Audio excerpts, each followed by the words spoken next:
Let me walk you through precisely what awaits in the complete chronicle of Joshua's life. The covert mentorship under Moses that equipped him to lead, the reconnaissance operation that nearly ended his life, the divine moment when God himself appointed him as Moses' replacement, and the miraculous battle strategies that defeated 31 kingdoms in merely 7 years. We're going to examine every significant conflict, every supernatural occurrence, and every command decision that formed the people of Israel. Starting with Jericho's collapsing walls all the way to that extraordinary day when the sun stopped moving, covering his most remarkable triumphs as well as his failures, this stands as the complete record of the individual who converted a nomadic people into a victorious military force. Now, before we begin, for those of you who are new here, please take just a second to click that like button and subscribe if that's something you haven't done yet. Like I always say, I really want to hear from you. Go ahead and introduce yourself, tell us your location, and what time it is where you are. This truly helps us feel connected as the worldwide community we genuinely are. I appreciate you being here with me today. All right then, with no more delay, shall we get started? Living in the shadow of greatness, meet Joshua, Nun's son. When you stand in the shadow of someone extraordinary for long enough, you eventually lose track of where that shadow stops and where you start. Joshua, the son of Nun, spent his whole existence in exactly that kind of shadow. Not the shadow that comes from failing or being unknown. No, something far more intimidating. The shadow thrown by a man who conversed with the Almighty directly, face to face, who parted waters and commanded streams to flow from solid rock, who brought down the actual words of the divine from mountaintops surrounded by flames. Moses. The scripture brings Joshua into the narrative almost offhandedly, as if his appearance needs no special introduction. His first role is as a helper, a subordinate, a reliable associate. The Hebrew language identifies him as a nar, a word suggesting not just youth, but service and training under someone more experienced. He positions himself next to the prophet not as someone of equal standing, but as one absorbing the burden of leadership simply by being close to power. His family line goes back through Ephraim's tribe, descended from one of Joseph's sons. This connects him to a lineage that Jacob himself blessed, a tribe marked for significance in the territories to the north. Still, Joshua's sense of who he is comes not from his bloodline, but from his connection to Moses. He is the assistant to Moses. That description becomes his designation, his entry point into the historical record. Think about what this really means. Serving greatness demands a very specific type of strength. The strength to make yourself smaller, to allow someone else's brilliance to dominate while you develop in obscurity. Throughout Moses' years, Joshua never reaches for attention. He stays in the background, watching, absorbing, carrying out orders without pushback. Yet being close to the divine transforms a person. Moses carried the overwhelming responsibility of guiding an entire nation through barren lands and endless wandering, through constant complaints and open defiance. Joshua saw all of it. He observed the price that leadership extracts, the isolation that comes with standing between a holy presence and an unholy population. He watched the weariness carved into Moses' features after each divine encounter, the crushing weight of bearing messages too enormous for one person's shoulders. That shadow molded him. It instilled patience when others called for immediate action. It demonstrated humility when others clawed for control. It prepared him for a responsibility he couldn't yet imagine, stepping forward into the light once the giant eventually fell. Even the name itself holds significance. Born with the name Hoshea, which means salvation, Moses eventually changes it to Yehoshua, Joshua, meaning the Lord is salvation. This straightforward addition of the divine name completely transforms who he is. He becomes not simply someone who delivers freedom, but a walking proclamation that all deliverance originates from above. Consider what it means to carry that name through life. Every time you meet someone, it becomes a sermon. Every instance of someone calling your name, they're speaking theology. You can never escape the awareness of whose work you're accomplishing, whose power you're channeling, whose glory needs to shine through every victory you achieve. The early portion of Joshua's life stays mostly concealed. In the text, we receive no information about his childhood, his preparation, his family beyond knowing his father's name. The narrative treats these details as unimportant. What carries weight is his connection to Moses, his grooming for succession, his steady evolution from servant into commander. This removal of personal history serves an intentional purpose. Joshua exists not as someone chasing his own dreams, but as a vessel being shaped for divine purposes. His story doesn't start with his birth, but with his calling, not with his personal wants, but with his obligation. The desert becomes his training ground. Every miracle Moses executes, Joshua witnesses firsthand. Every rebellion the people stage, Joshua takes note of. Every moment when divine presence appears in cloud and fire, Joshua stands close enough to sense the heat, to smell the otherness of holiness breaking into the everyday world. He discovers that leading these people requires more than battlefield expertise or management ability. It demands faith that can stare at impossibility and recognize it as simply the backdrop for divine intervention. It requires the capacity to remain steady when thousands surrounding you, wavering, to trust promises even when circumstances scream lies. The shadow continues to lengthen. Moses grows older, his physical strength still intact, but his time constrained by divine command. Joshua remains at his side, still the helper, still the subordinate. But now whispers start to circulate. Who will lead once Moses is gone? Who could possibly fill shoes like that? Who has stood near enough to the fire to carry its warmth into the future? The answer appears clear to anyone who's been paying attention. Only one man has stayed faithful, has served without grasping for power, has learned by observing instead of demanding instruction. Only one man has positioned himself not to grab authority, but to receive it when the moment arrives. Joshua, son of Nun, from Ephraim's tribe, servant to Moses, the man developing in the shadow, getting ready to step into the light, the student who will become the teacher, the helper who will become the commander, not because he pursued the position, but because the position pursued him, not because he demonstrated worthiness, but because faithfulness itself became his worthiness. The giant's shadow extends across decades. It falls upon a younger man who learns in that darkness how to become a carrier of light, the warrior's beginning, Joshua's early combat and divine blessing. The Amalekites arrived unexpectedly, without any reason, striking from behind where the vulnerable and exhausted traveled. This wasn't warfare driven by politics, this was pure predation. The desert produces harsh peoples, and the Amalekites represented the harshest, raiders who attacked the defenseless and disappeared into the wasteland before anyone could strike back. They looked at the escaped Hebrew slaves not as a danger, but as an easy target, a line of refugees perfect for looting. Moses confronted a challenge.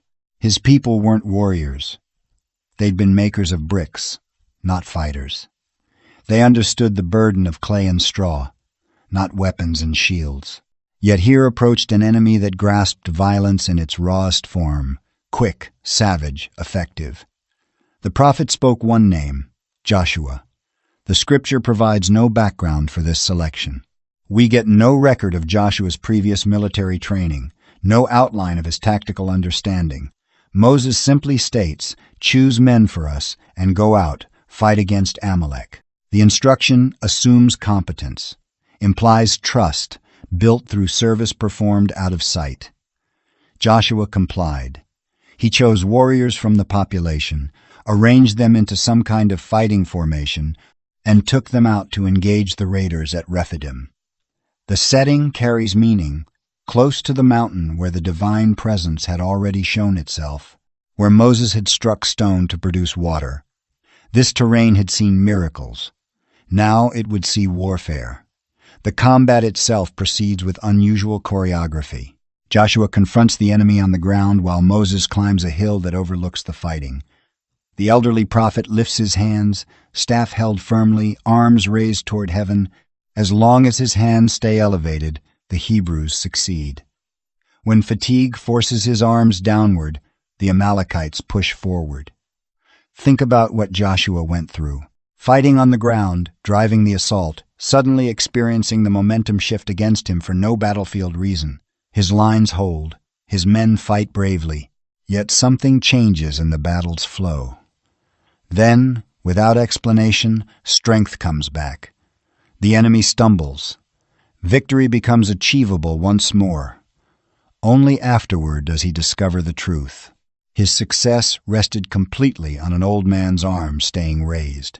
Aaron and Hur finally support Moses, keeping his hands lifted until sunset, until Joshua secures complete victory and the Amalekites flee into the desert. This becomes Joshua's fundamental lesson in leadership.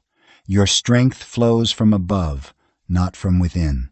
Personal bravery and battlefield skill are important, but they function merely as conduits for divine power. The battle belongs to the Almighty. You simply obey, execute, trust that unseen hands direct the visible sword. The victory solidifies Joshua's standing. He becomes recognized as Moses' military leader, the person who can convert divine favor into battlefield achievement. But the lesson cuts more deeply than reputation. He's discovered that success and failure aren't always linked to his choices. The identical tactics, the identical bravery, the identical effort can generate opposite outcomes depending on elements beyond his reach. This could create despair or inaction. Why make the effort if success relies on someone else's raised arms? But Joshua reaches a different understanding. Faithfulness carries more weight than outcomes. His responsibility is to fight with everything he has, trusting that the result rests in hands more capable than his own. The scripture records something else as well. Following the battle, Moses constructs an altar and calls it, "The Lord is my banner." Then arrives a disturbing prophecy. The Almighty will have war with Amalek from generation to generation. This initial victory isn't a conclusion, but a starting point.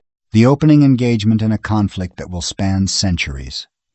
Joshua absorbs this lesson too.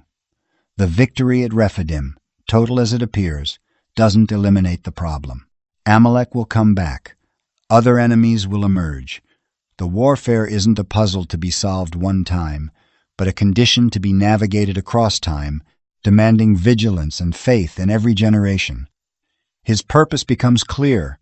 He isn't called to establish permanent peace that lies beyond any human commander's capability. He's called to be faithful in his generation, to fight the battles presented to him, to trust that each act of obedience feeds into purposes larger than he can perceive. The apprenticeship moves forward. Moses records the victory in a book, making certain memory survives beyond the participants. Joshua observes this too, how the prophet converts events into testimony, how he constructs altars that communicate to future generations, how he links each present moment to larger stories of divine faithfulness. Warfare transforms into worship. Strategy transforms into service. The military commander discovers that his true commanding officer dwells not in any tent, but in the space between heaven and earth. In the realm where raised hands change battlefield results, where obedience carries greater weight than genius, the Amalekites retreat, beaten but not eliminated. Joshua comes back from his first battle carrying more than victory. He carries the understanding that every future success will demand the same formula: human faithfulness channeling divine power, mortal hands wielding immortal strength, a warrior discovering how to fight with weapons both visible and invisible. The apprentice warrior assumes his place beside Moses once more. But something has changed. The servant remains a servant, yet now he's also a tested commander. The shadow still covers him, but within that shadow he's found his own ability to carry light into darkness, to bring divine purposes into bloody reality. The Almighty has war with Amalek. Joshua has discovered how to be his instrument. On the sacred mountain, Joshua, the keeper in the cloud, the mountain blazed with the presence of something beyond words. Moses prepared to climb Sinai by himself, summoned upward by a voice that shook stone and made the earth itself seem fleeting. The whole nation camped at the base, prohibited from approaching, cautioned that even a touch upon the mountain's foundation meant certain death. Boundaries had been established, consequences made explicit. But Moses didn't climb entirely by himself. The scripture reveals an unexpected detail. Joshua, his helper, did not leave the tent. More precisely, when Moses went up to receive the law, Joshua went with him part of the way, not to the peak where the divine presence showed itself in consuming fire, but to some middle station, some point between the earthly camp and the heavenly meeting. This positioning holds deep significance. Joshua filled a space belonging neither to the ordinary people at the base nor to Moses in the cloud at the top. He inhabited the in-between zone, the threshold between regular reality and something completely other, too elevated for the camp, too low for the summit, suspended between worlds. Think about what this demanded. The mountain displayed holiness in visible form. Thunder, lightning, dense cloud, the sound of a trumpet growing louder and louder. The entire mass trembled violently. The people shook at the base, terrified, pleading with Moses to speak to them instead of letting them hear the divine voice directly. They understood the danger, grasped that closeness to such power could destroy them. Joshua climbed higher, not by his own decision, not through arrogance or ambition, but by Moses' choice and implicitly by divine allowance. He was brought into the cloud, into the realm where normal rules of existence bent under the weight of holiness, and there he remained. For 6 days the cloud covered the mountain. On the 7th day, Moses received the summons to climb even higher still, ascending into the fire itself. Joshua stayed behind. The scripture doesn't detail his precise location. Some ledge, some rocky outcrop, some space considered safe enough for mortal flesh to survive while glory burned above. 40 days, 40 nights. Moses communed with the Almighty while Joshua kept his vigil in the cloud. The scripture provides no account of his experience during this period. Did he eat? Did he sleep? Did he perceive anything of the conversation occurring above him? Or did the cloud mercifully protect him from knowledge too heavy for human consciousness to bear? The silence communicates. Joshua's experience goes unrecorded because it wasn't the focus. His function was simply to be present, to hold position, to guard the boundary, even though no human would attempt to cross it. Faithfulness expressed as patient waiting in a holy place, doing nothing visible, yet fulfilling essential service. Consider the discipline this demanded. At the base, the camp continued daily business. Cooking, talking, arguing, living. Above, Moses received commandments that would form nations and centuries. Joshua filled the empty space between, neither fully part of the world at the base nor permitted to the summit above. This equipped him for his future function in ways subtle but essential. Leadership among a covenant people demands the ability to stand between the divine and the human, to wait patiently in uncomfortable spaces, to maintain faithfulness when nothing appears to be happening and no one's observing. The cloud itself becomes meaningful. In Hebrew understanding, the cloud represents the divine presence made visible but not transparent. Holiness manifest, yet mysterious, near yet unreachable. Joshua lived within this mystery for 40 days, learning through immersion what Moses taught through instruction. He experienced holiness not as theory, but as environment, as the very air he breathed. Then arrived the descent. Moses completed receiving the tablets and started returning to camp, Joshua going with him. As they descended, they heard noise from the base. Singing, shouting, chaos. Joshua's first interpretation showed his military mind. There is a sound of war in the camp. Moses corrected him. It is not the sound of shouting for victory, nor the sound of the cry of defeat, but the sound of singing that I hear. Joshua, for all his time in the cloud, hadn't yet gained Moses' capacity to discern spiritual crisis from physical threat. He heard rebellion, but misidentified its character.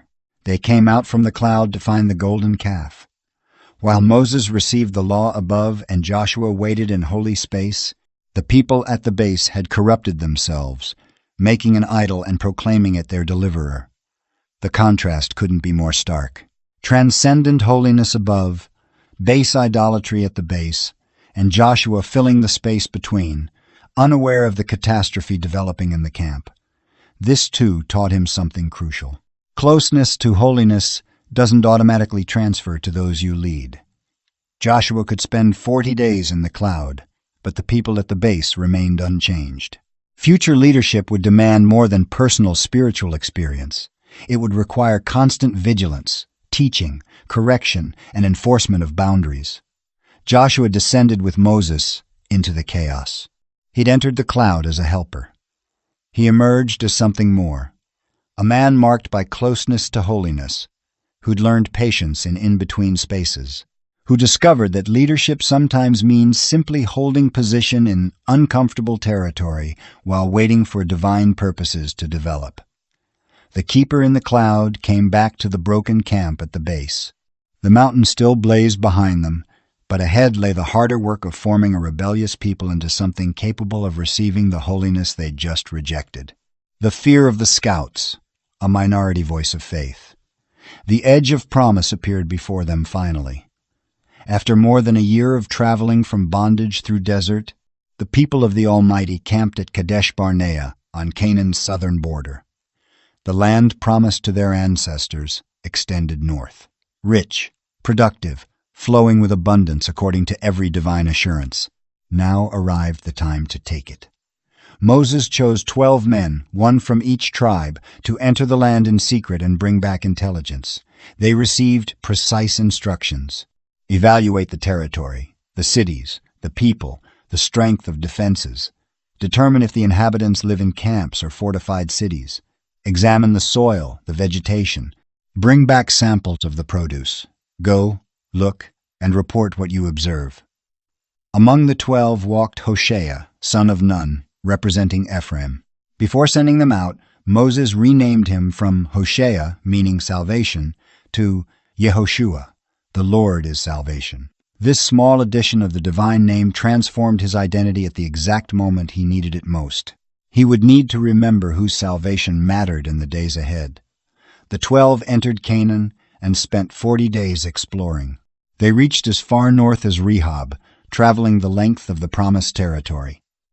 In the valley of Eshcol, they cut down a branch bearing a single cluster of grapes, so enormous it required 2 men to carry it on a pole between them.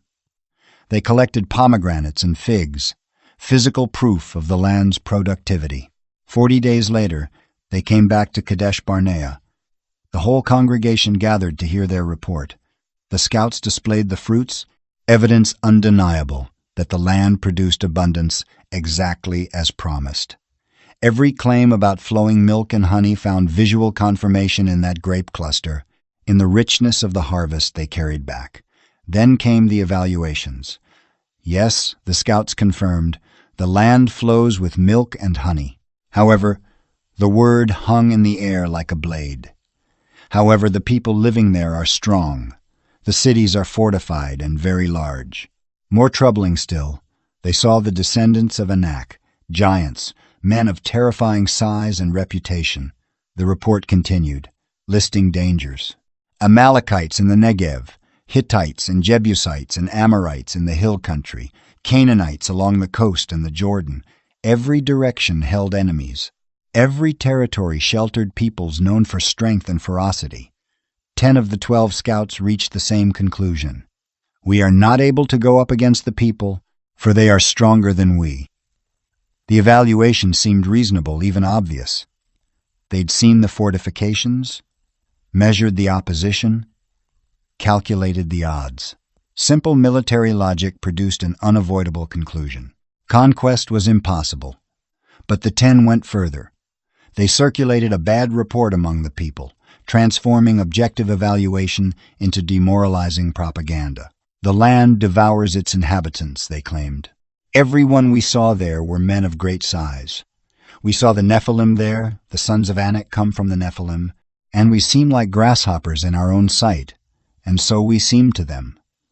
Notice the progression from accurate observation, yes, there are large people, to catastrophic interpretation, we're grasshoppers, conquest is suicidal.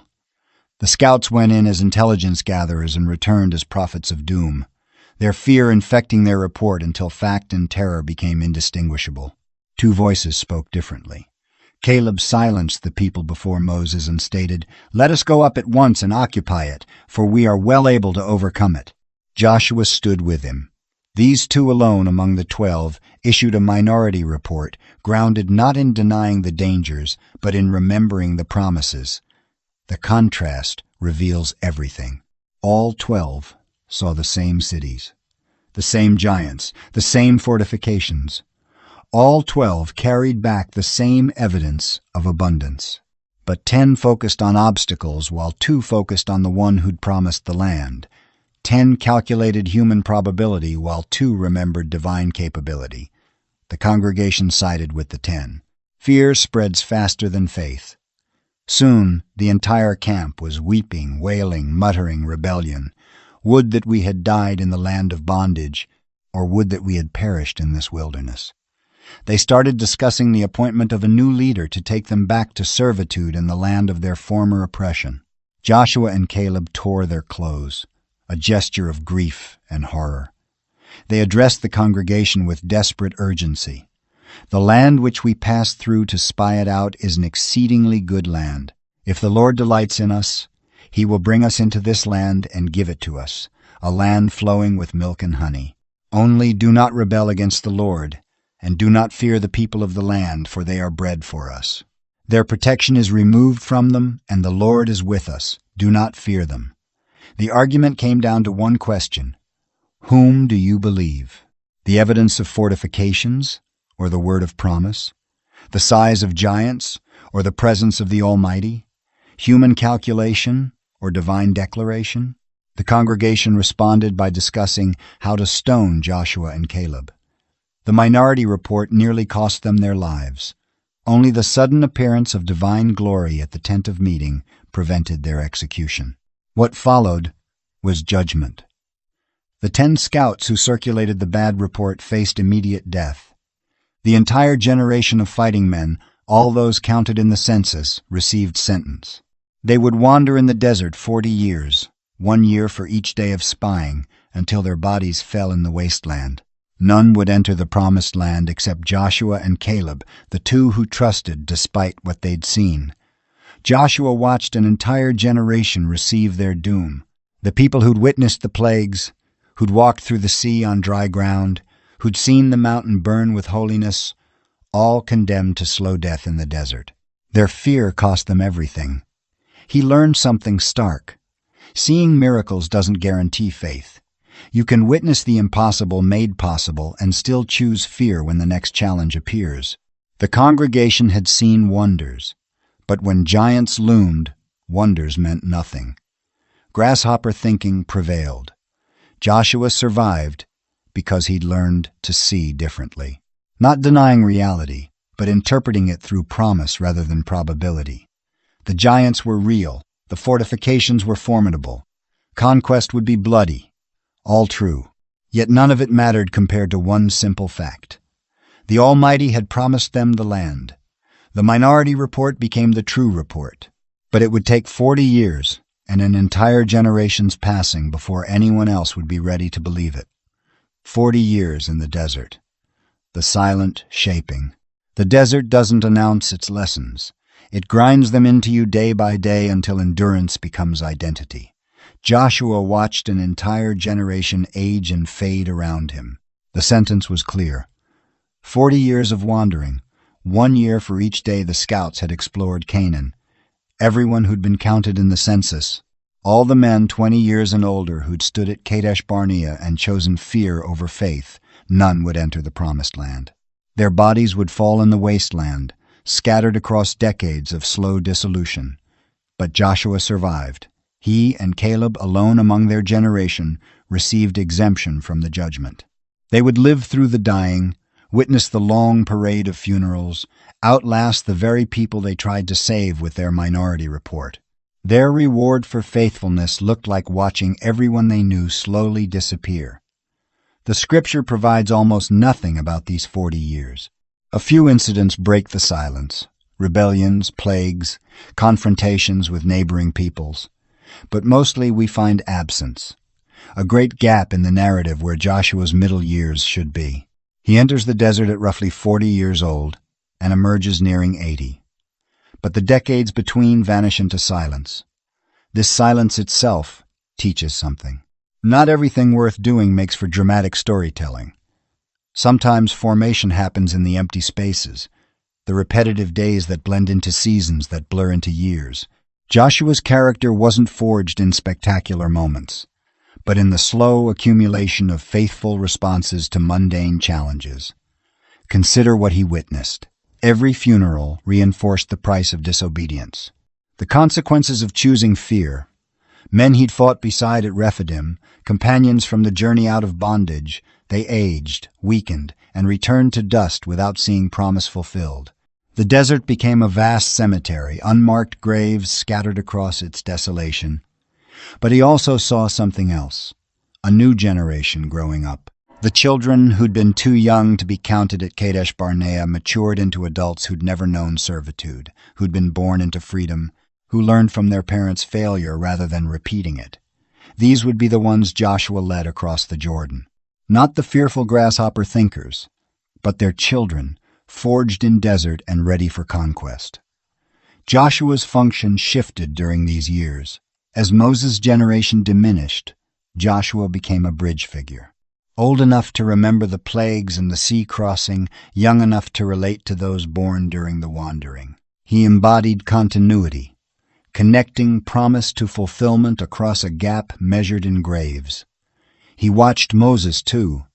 The prophet bore crushing weight, leading a people condemned to wander until they perished, maintaining order and faith among those without hope of personal deliverance, speaking words from the Almighty while knowing he himself would be barred from entering Canaan. Moses' failure at Meribah, striking the rock instead of speaking to it, cost him his inheritance. Even the greatest leader fell short. This shaped Joshua's understanding of leadership's burden. Success wasn't guaranteed even to the most faithful. Mistakes carried consequences. The work mattered more than the worker. Moses would not enter the land, but his mission would succeed through his successor. Pride had no place in this equation. You served, you obeyed, and you trusted that divine purposes would accomplish themselves through you, or if necessary, through someone else. The desert also trained Joshua in patience. 40 years of waiting teaches you that divine timing operates differently than human urgency. The people wanted immediate conquest at Kadesh Barnea. The Almighty required decades of preparation first. What seemed like delay was actually formation, the slow work of raising up a generation capable of faithful obedience. Joshua learned to wait without passivity. The manna still fell, the cloud still guided their movements, the presence still dwelt in the tabernacle. Divine activity continued even during what looked like stagnation. You could be actively waiting, maintaining readiness, preparing for a future whose exact timing remained hidden. Militarily, too, the desert provided education. Skirmishes with various peoples, Moabites, Amorites, kept Joshua's tactical skills sharp. The victory over Sihon and Og demonstrated that conquest remained possible, that the new generation could fight and prevail. These battles served as rehearsals, building confidence and competence in preparation for Canaan's fortified cities. But perhaps the deepest preparation happened internally. Joshua had to outlive his peers while remaining humble, had to watch promise delayed without growing cynical, had to maintain faith across decades when nothing seemed to be advancing. The desert burned away any illusions of self-sufficiency. You survived because the Almighty provided manna, water from rock, clothes that didn't wear out. Your strength came from outside yourself, always. The years accumulated. The original generation thinned, then vanished. Moses grew old, his vigor undiminished, but his time ending, Joshua remained.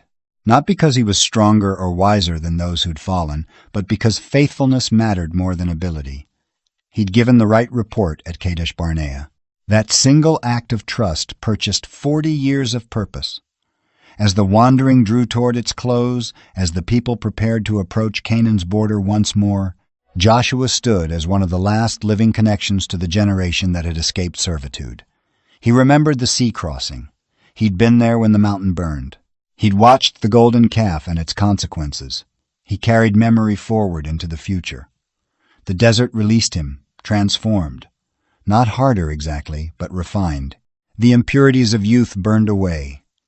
What remained was a man shaped by patient endurance, who'd learned that divine timing surpasses human understanding, who discovered that surviving the wait mattered as much as winning the war. The silent years weren't empty. They were full of exactly the lessons Joshua needed, but couldn't have received any other way. The desert gave him time to watch, time to learn, time to become the man who could lead a new generation into promises the old generation had forfeited through fear. 40 years. 40 funerals for every day of failed reconnaissance. And at the end, standing beside the Jordan, looking across into Canaan, one old warrior who'd learned to trust, ready at last to lead people who'd learned from their parents' mistakes. The desert finished its work. Now came the test. The transfer of authority, commissioning at the tent of meeting. The end approached, and Moses knew it. The prophet stood on the edge of 120 years, his eye undimmed and vigor unabated, yet divine decree barred him from the land he'd spent decades leading people toward. His failure at the waters of Meribah, speaking harshly to the people, striking the rock instead of commanding it, carried consequences even prophetic greatness couldn't erase. He would see Canaan from a distance. He would not walk its soil. Succession required careful handling. This people had known only Moses since their liberation. He'd been their mediator with the divine, their judge, their commander, their lawgiver. His presence had defined them. How do you replace the irreplaceable? The answer came not through popular vote or tribal consensus, but through divine initiative. The Almighty instructed Moses, "Take Joshua, son of Nun, a man in whom is the Spirit, and lay your hand on him." The succession would be enacted publicly, visibly, with ceremony that left no ambiguity about authority's source. Moses brought Joshua to the tent of meeting. Eleazar the priest attended, along with the assembled congregation. This wasn't a private transfer of power, but a public commissioning, witnessed by leadership and people alike. Everyone would see the authority pass, understand the chain of command, recognize who spoke with divine backing. The ritual proceeded. Moses laid his hands on Joshua, a physical gesture transferring more than symbolic authority. The touch connected them, made visible the flowing of mandate from one generation to the next. Moses spoke, "Be strong and courageous, for you shall go with this people into the land that the Lord has sworn to their fathers to give them, and you shall put them in possession of it." Then came the divine voice, speaking directly to Joshua. This moment marked something unprecedented, the Almighty addressing someone other than Moses while the prophet still lived. "Be strong and courageous." The divine command echoed Moses' words. "For you shall bring the people into the land that I swore to give them. I will be with you." Notice the careful layering. Moses commissioned Joshua before the people, then the Almighty confirmed that commissioning directly. Human authority and divine mandate aligned perfectly. No one could later claim Joshua had seized power or manipulated succession. Both levels of authority spoke clearly. But the commissioning carried warnings, too. Joshua received not just authority, but the specific challenge he would face. "The Lord your God himself will go over before you. He will destroy these nations before you. Joshua also will go over at your head, just as the Lord has spoken." The promise came paired with responsibility. Divine presence would go ahead, but Joshua still had to follow, to lead the people into battles whose outcomes depended on faithfulness more than tactics. Moses gave additional instructions, prescribing how leadership should function after his departure. The people should hear the law read regularly, renewing their covenant commitment with each generation. Joshua would lead militarily and administratively, but the priests would maintain religious instruction. Leadership would be distributed, not concentrated in one figure, as it had been with Moses. The commissioning also addressed Joshua's internal state. 3 times the command came, "Be strong and courageous." Not once, not twice, but repeatedly. This repetition revealed something. The Almighty and Moses both understood the weight of Joshua's task, the natural fear of replacing a legend, the temptation toward inadequacy. Be strong and courageous isn't encouragement to feel brave. It's a command to act faithfully despite fear. Courage isn't the absence of terror, but obedience in its presence. Joshua would face fortified cities, coalition armies, tactical challenges that could easily overwhelm. His strength wouldn't come from self-confidence, but from trusting the one who'd called him. The commission included specific promises. "I will be with you," echoed the assurance given to Moses at the burning bush. Joshua wouldn't lead alone. Divine presence would accompany him just as it had accompanied his predecessor. This continuity mattered. The mission continued. The Almighty's purposes persisted across generational change. But the commissioning also carried implicit challenge. Joshua had spent 40 years watching Moses, learning through observation, seeing both triumphs and failures. Now came his turn. Would he prove faithful where Moses had stumbled? Would he avoid the pride that caused Moses to strike instead of speak? Would he maintain humility while wielding authority? The tent of meeting held memory.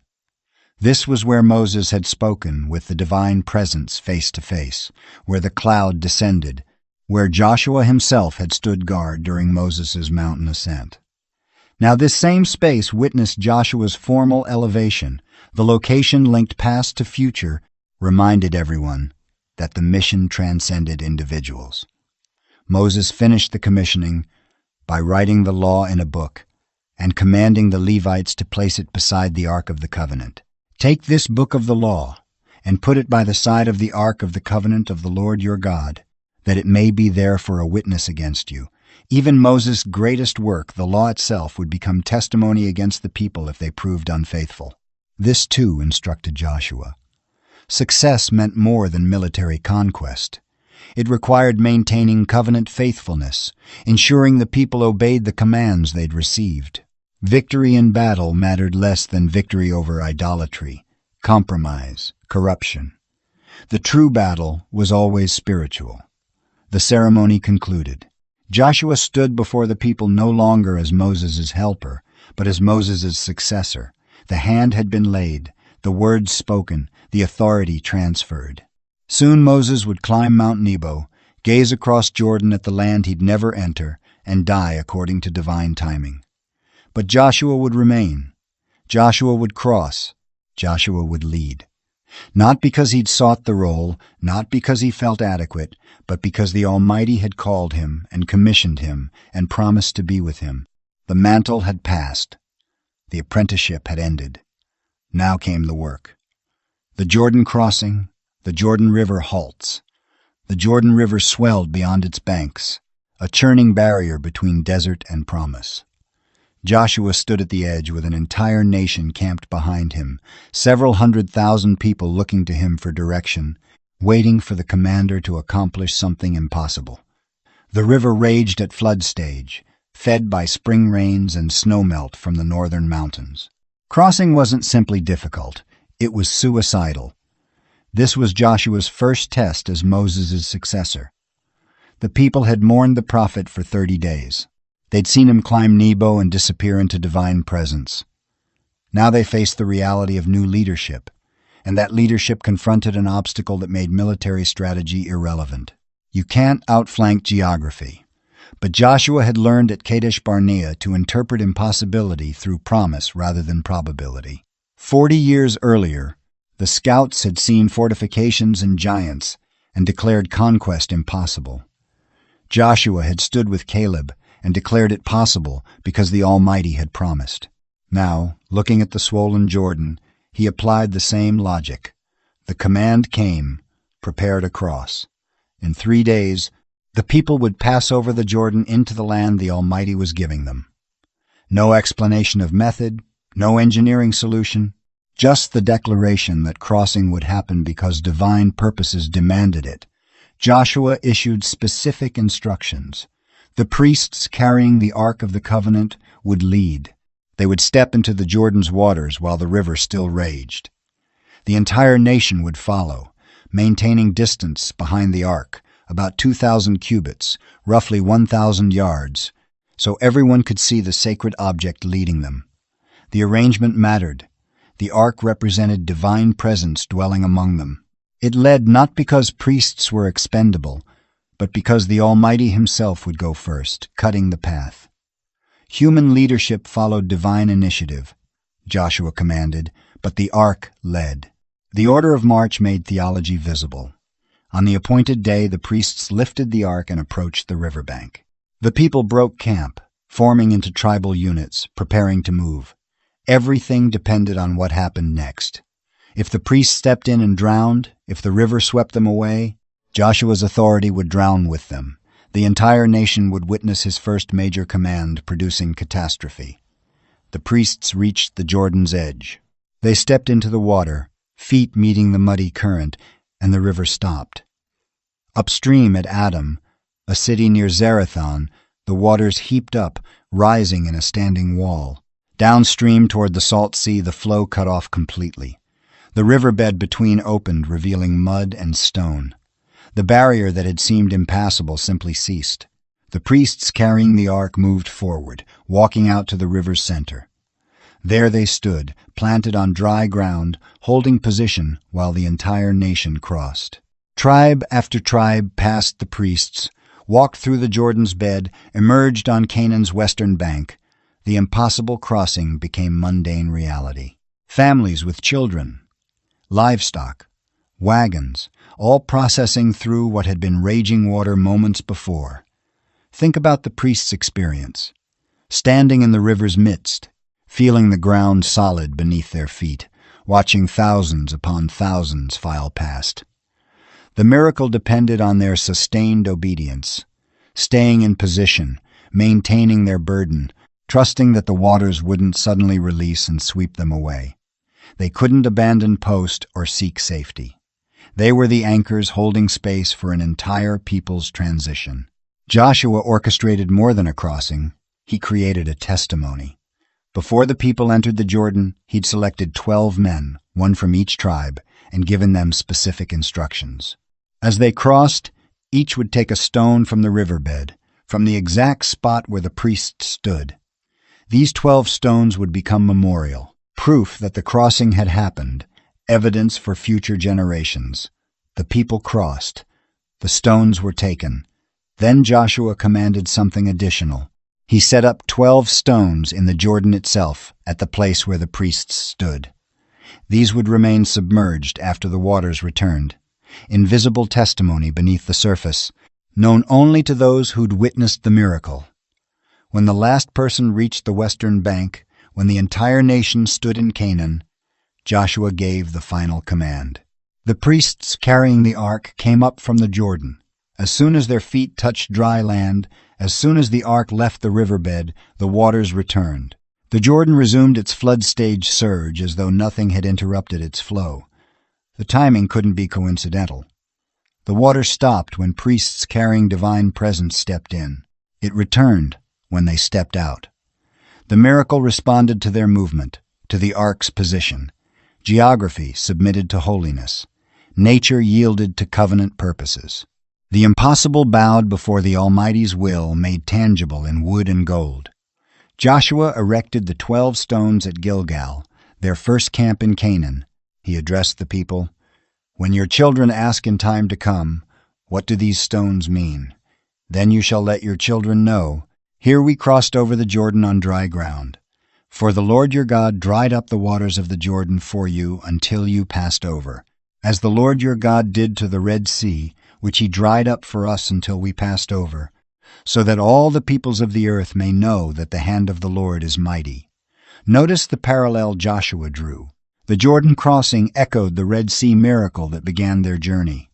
Moses had led them through water at the Exodus's start. Joshua led them through water at conquest's beginning. The pattern repeated, connecting one generation's deliverance to the next generation's inheritance. But Joshua understood something else the crossing accomplished. The Canaanite peoples heard what happened. The scripture records their reaction. As soon as all the kings of the Amorites, who were beyond the Jordan to the west, and all the kings of the Canaanites, who were by the sea, heard that the Lord had dried up the waters of the Jordan for the people until they had crossed over, their hearts melted, and there was no longer any spirit in them because of the people. The miracle was warfare. Before Joshua fought a single battle, he'd defeated the enemy's will to resist. They'd heard about the Red Sea, ancient history, 40 years past, easily dismissed. But this happened now, visible and undeniable. Any people who could command rivers to stand still couldn't be fought with conventional weapons. The Canaanites' psychological defeat preceded their military collapse. Joshua stood on Canaan's soil, the Jordan flowing behind him, an entire nation camped around him. Moses had led them out through water. Joshua had led them in through water. The parallel was complete. The succession was confirmed. But this was just the beginning. Ahead lay fortified cities, coalition armies, peoples who wouldn't surrender without blood. The Jordan crossing proved divine presence accompanied Joshua. Now came the test of whether he could translate that presence into conquest, promise into possession, miracle into territory. The stones at Gilgal stood as witness. "Your children will ask what they mean," Joshua had said. "When they ask, tell them, here the impossible yielded to faithfulness, here geography bowed to covenant, here we learned again that barriers exist only until the Almighty decides otherwise." The Jordan had been crossed, the invasion had begun. Monuments of remembrance, constructing a memorial at Gilgal. Memory requires architecture. Without structure, experience dissolves into vague recollection, then fades entirely. Joshua understood this truth with crystalline clarity. The Jordan crossing had just demonstrated divine power in undeniable fashion, a swollen river stopping in response to priestly obedience, an entire nation walking through on dry ground. Miraculous, unmistakable, impossible to dismiss as natural phenomenon or lucky timing. But Joshua knew something about human nature that the miracle itself couldn't address. People forget. Not immediately, not within weeks or even years, but eventually, inevitably, memory erodes. What seems unforgettable becomes uncertain, then questionable, then mythical. Future generations would hear the story and wonder if it really happened, if perhaps the tale had grown in the telling. So Joshua built testimony into the landscape itself. Before the crossing, he'd selected 12 men, one from each tribe. Their assignment was specific. When the priests carrying the ark stood in the Jordan's midst, when the entire nation passed through, these 12 would take stones from the riverbed. Not small pebbles, but substantial rocks, the kind requiring strength to lift and carry. Stones that would last, that wouldn't weather away in a season or decade. The men obeyed. As they crossed, each selected his stone from the exact spot where the priests maintained position. 12 stones, 12 tribes, one unified testimony. They carried these from the Jordan's bed to the western bank, bearing physical evidence of the miracle in their arms. Joshua directed them to Gilgal, the place where the people made their first camp in Canaan.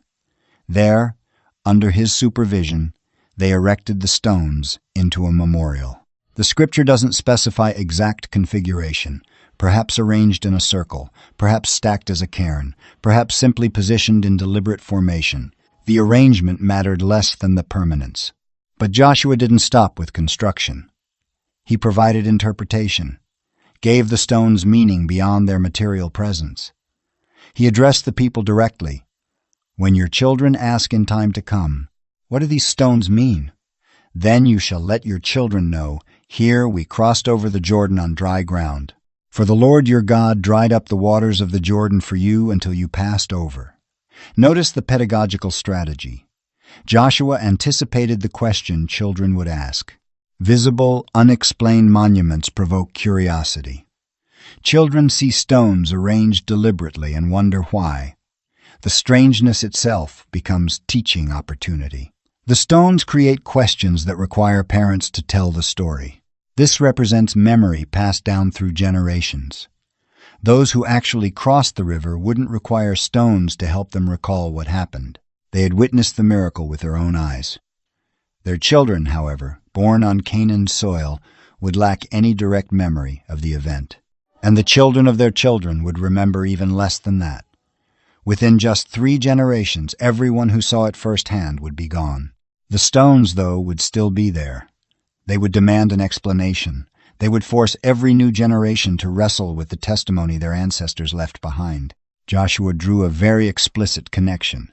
Just as the Lord your God did to the Red Sea, drying it up for us until we had passed over. He linked the Jordan to the Exodus, Moses to Joshua, one generation's deliverance directly to the next generation's inheritance. The pattern was important. The Almighty operates consistently across time. His character doesn't change even when circumstances shift around us. But the memorial served more than one purpose beyond simply teaching descendants. Joshua stated it clearly, so that all the peoples of the earth may know that the hand of the Lord is mighty, and that you may fear the Lord your God forever. The stones testified not only to the people themselves, but also to the surrounding nations. The Canaanites would see this memorial and understand exactly what kind of enemy they were facing. You couldn't fight stones. You couldn't argue against testimony built directly into the landscape. The location of Gilgal itself carried deep significance. This place became their base of operations throughout the conquest. It was the place they returned to between military campaigns. Every single time they came back, they encountered those stones. The memorial functioned as a constant reminder during the hard, grinding work of warfare. Yes, this task is difficult. Yes, conquest demands blood and effort. But remember this, the same power that stopped the Jordan is fighting right beside you. Joshua also positioned stones within the Jordan itself, at the exact spot where the priests had stood. These remained underwater once the river returned, invisible to future generations but known to those who were present. Why create hidden testimony? Perhaps some truths don't need to be publicly visible to be real. The underwater stones testified that the miracle occurred in actual physical space at specific coordinates. They marked sacred ground beneath an ordinary river. They anchored memory to geography even when that geography became impossible to access. Faith doesn't require seeing everything. Sometimes just knowing that something exists beneath the surface is enough. The memorial at Gilgal represented Joshua's understanding that spiritual leadership requires more than simply accomplishing immediate objectives. You must build the infrastructure of remembrance. You must create mechanisms that transmit faith across generational boundaries. Stones last longer than stories. Physical monuments provide handles for memory to grip onto when oral tradition starts to get slippery. Think about the long-term impact here. Centuries later, those stones were still standing at Gilgal. Prophets could reference them. Teachers could point directly to them. Skeptics couldn't simply dismiss them as mere legend, because there they were, arranged deliberately. Demanding an explanation, the memorial became an argument in itself. Either you accept that the crossing happened exactly as described, or you propose some alternative theory for why someone built a monument commemorating it. Joshua's strategy worked perfectly. The stones appear over and over in later narratives, referenced as evidence, used to teach the generations that followed. The memorial accomplished exactly what Joshua designed it to accomplish. It kept the memory alive, even after living witnesses died. It provoked questions that required theological answers. It testified to divine power across centuries. But the memorial also carried a warning. If stones could testify to faithfulness, they could equally witness unfaithfulness. The same monument that said, "Here the Almighty demonstrated His power," also implied this. Therefore, you are obligated to obedience. The stones at Gilgal would stand as an accusation if future generations abandoned their covenant commitments. Testimony cuts both ways. Joshua created more than a monument. He built a curriculum. He designed an intergenerational teaching tool. He constructed testimony that would outlast everyone present at its construction. The stones asked questions. The story provided the answers. And as long as the stones endured, memory would too. The Jordan crossing was complete. The people had arrived in Canaan. But Joshua made sure that arrival wouldn't be forgotten, that the miracle would echo through time, that children not yet born would inherit not just the land, but the knowledge of how that land was gained. Memory requires architecture. Joshua built it well. The commander's sword, the theophany before Jericho. Joshua walked alone near Jericho, studying the city's defenses with a commander's eye. Massive walls rose before him, fortifications that had repelled armies for generations. The city sat atop its tell, layer upon layer of human habitation compressed into a defensible mound, gates of bronze and timber, watchmen patrolling the ramparts, a fortress that seemed to mock any notion of assault. He had been circling the city, observing, calculating, attempting to formulate a strategy. How do you breach walls that thick with an army of former slaves and their children? What tactics could possibly work against stone and bronze when your people's primary experience involves wandering and herding sheep? Then Joshua saw him, a man standing ahead with a drawn sword in his hand. The figure's presence there made no sense. This close to Jericho, in territory the city controlled, any man should be identified, Israelite or Canaanite, ally or enemy. But this one simply stood there, sword ready. Watching Joshua approach, Joshua did what military commanders do when encountering armed unknowns. He challenged, "Are you for us or for our adversaries?" The question demanded clarity, friend or foe.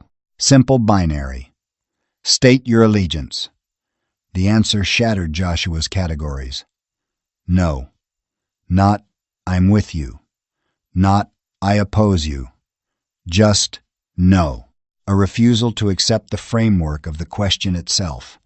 Then the figure continued, "But I am the commander of the army of the Lord. Now I have come." The words carried implications that must have staggered Joshua. Commander of the Lord's army? That was supposed to be Joshua's role. He had been commissioned, appointed, given authority to lead the people in conquest. Yet here stood someone claiming superior rank, identifying himself as leader of forces Joshua thought he commanded. Joshua's response revealed his spiritual wisdom. He didn't argue about authority or defend his position. He fell on his face to the ground and worshipped.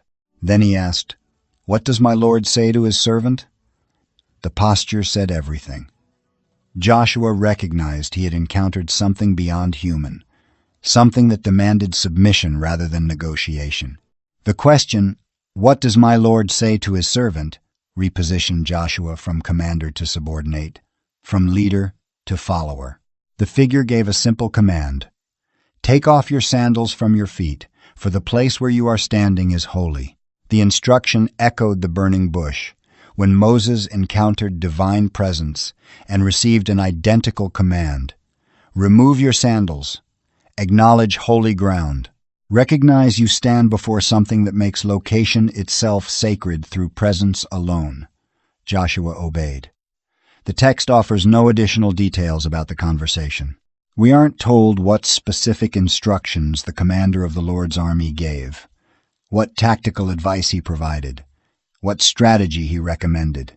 The narrative moves directly from Joshua's obedience to the siege of Jericho itself. This silence carries meaning. The encounter wasn't primarily about receiving information. It was about reorienting understanding. Joshua had been thinking of himself as the supreme commander, responsible for developing strategy, for determining how to breach Jericho's defenses. The theophany corrected this misunderstanding. Joshua wasn't the commander. He was a subordinate officer taking orders. The true commander of the Lord's army had appeared to make this absolutely clear. Joshua's role was to obey, not to create, to execute orders, not to design campaign strategy from scratch. The invasion of Canaan wasn't Joshua's operation.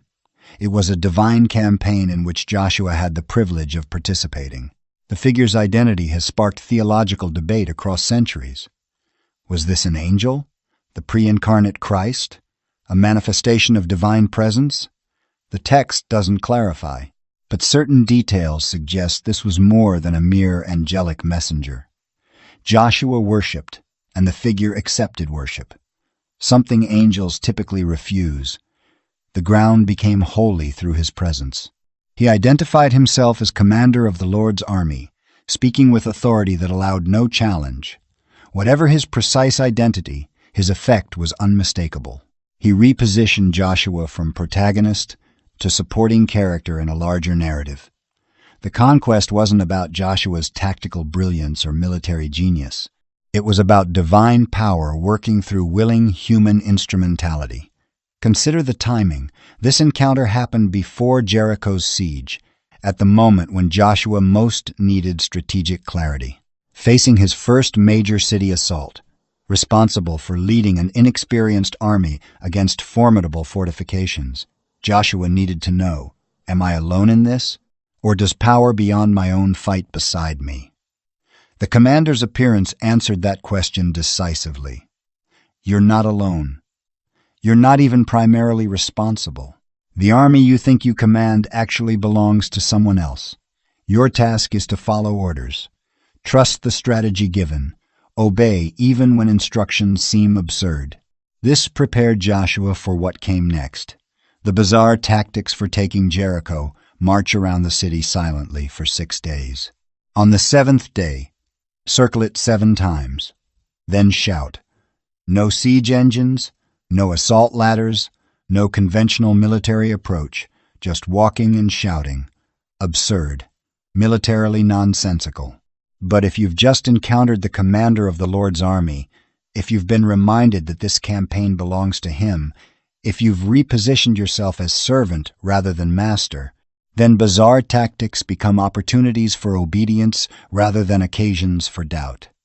The encounter at Jericho mirrored a deeper truth about Joshua's entire mission. He had been commissioned by Moses, appointed before the congregation, given authority to lead, all true, but ultimate authority remained elsewhere. Joshua commanded only by delegation. He led only because higher leadership worked through him. He succeeded only because divine power channeled through his obedience. The drawn sword in the commander's hand suggested readiness for battle. But whose battle? Not Joshua's. The Lord's. Joshua joined a campaign already in progress, supported by armies he couldn't see, directed by strategy he couldn't fully comprehend, guaranteed victory not through his skill, but through whose side he fought on. Joshua rose from the holy ground with his sandals in his hand and walked toward Jericho. The walls still loomed. The defenses remained formidable. Nothing about the military situation had changed, but everything about Joshua's understanding had been transformed. He wasn't fighting alone. He wasn't fighting primarily at all. He was following the commander of an army that included forces beyond his perception, participating in a victory already secured in realms beyond his sight. His task was simply to obey the orders that would make that invisible victory visible in time and space. The commander had drawn his sword. Soon Jericho's walls would learn why. The walls came down. The siege and miracle of Jericho. 7 priests walked before the ark, each carrying a ram's horn, blowing steady notes that echoed off Jericho's walls. Behind them came the Ark of the Covenant, carried by its priestly bearers. Behind the ark marched the armed guard, and behind them walked the entire nation in formation, silent except for the blast of the shofars. They circled Jericho once, completing the circuit, then returned to camp at Gilgal without speaking a word. The strategy made no tactical sense. Besieging armies build ramps, they construct battering rams, they dig tunnels, or they simply wait for starvation to break the defender's will. They don't march around walls blowing horns and then leave. Yet this was Joshua's command, received from higher authority. Circle the city once daily for 6 days, maintaining absolute silence except for the priest's trumpet blasts. Inside Jericho, the defenders watched this bizarre ritual with growing unease. They had already heard reports about the Jordan stopping, about the massive invasion force crossing into Canaan. Now the enemy marched around their walls daily, employing no visible siege strategy, just walking and blowing horns. The psychological effect must have been excruciating. What were the Israelites doing? What would happen next? Joshua had ordered strict discipline. You shall not shout or make your voice heard. Neither shall any word go out of your mouth until the day I tell you to shout. Then you shall shout. The silence served multiple purposes. It enforced obedience. Every person had to control themselves, coordinate with the group. It built anticipation.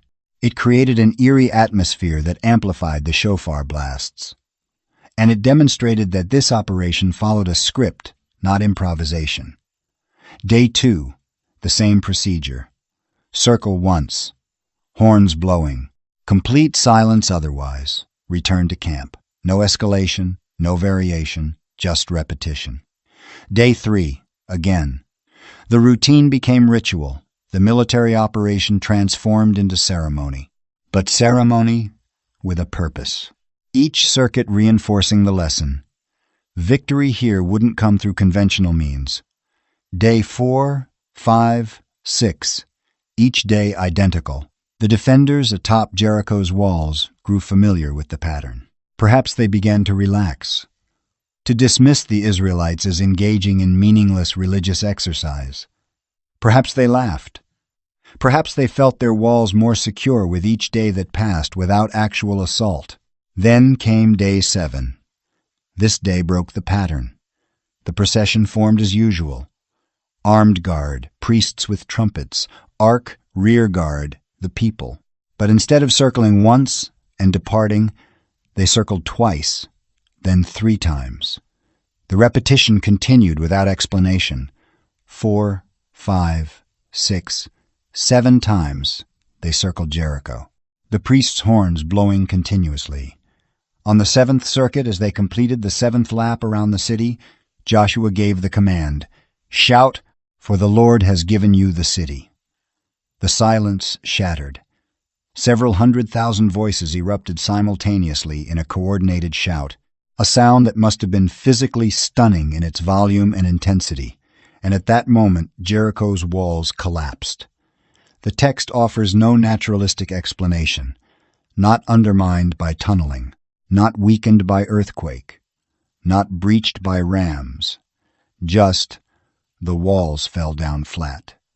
Massive fortifications, stone that had stood for generations, defenses that should have withstood any assault.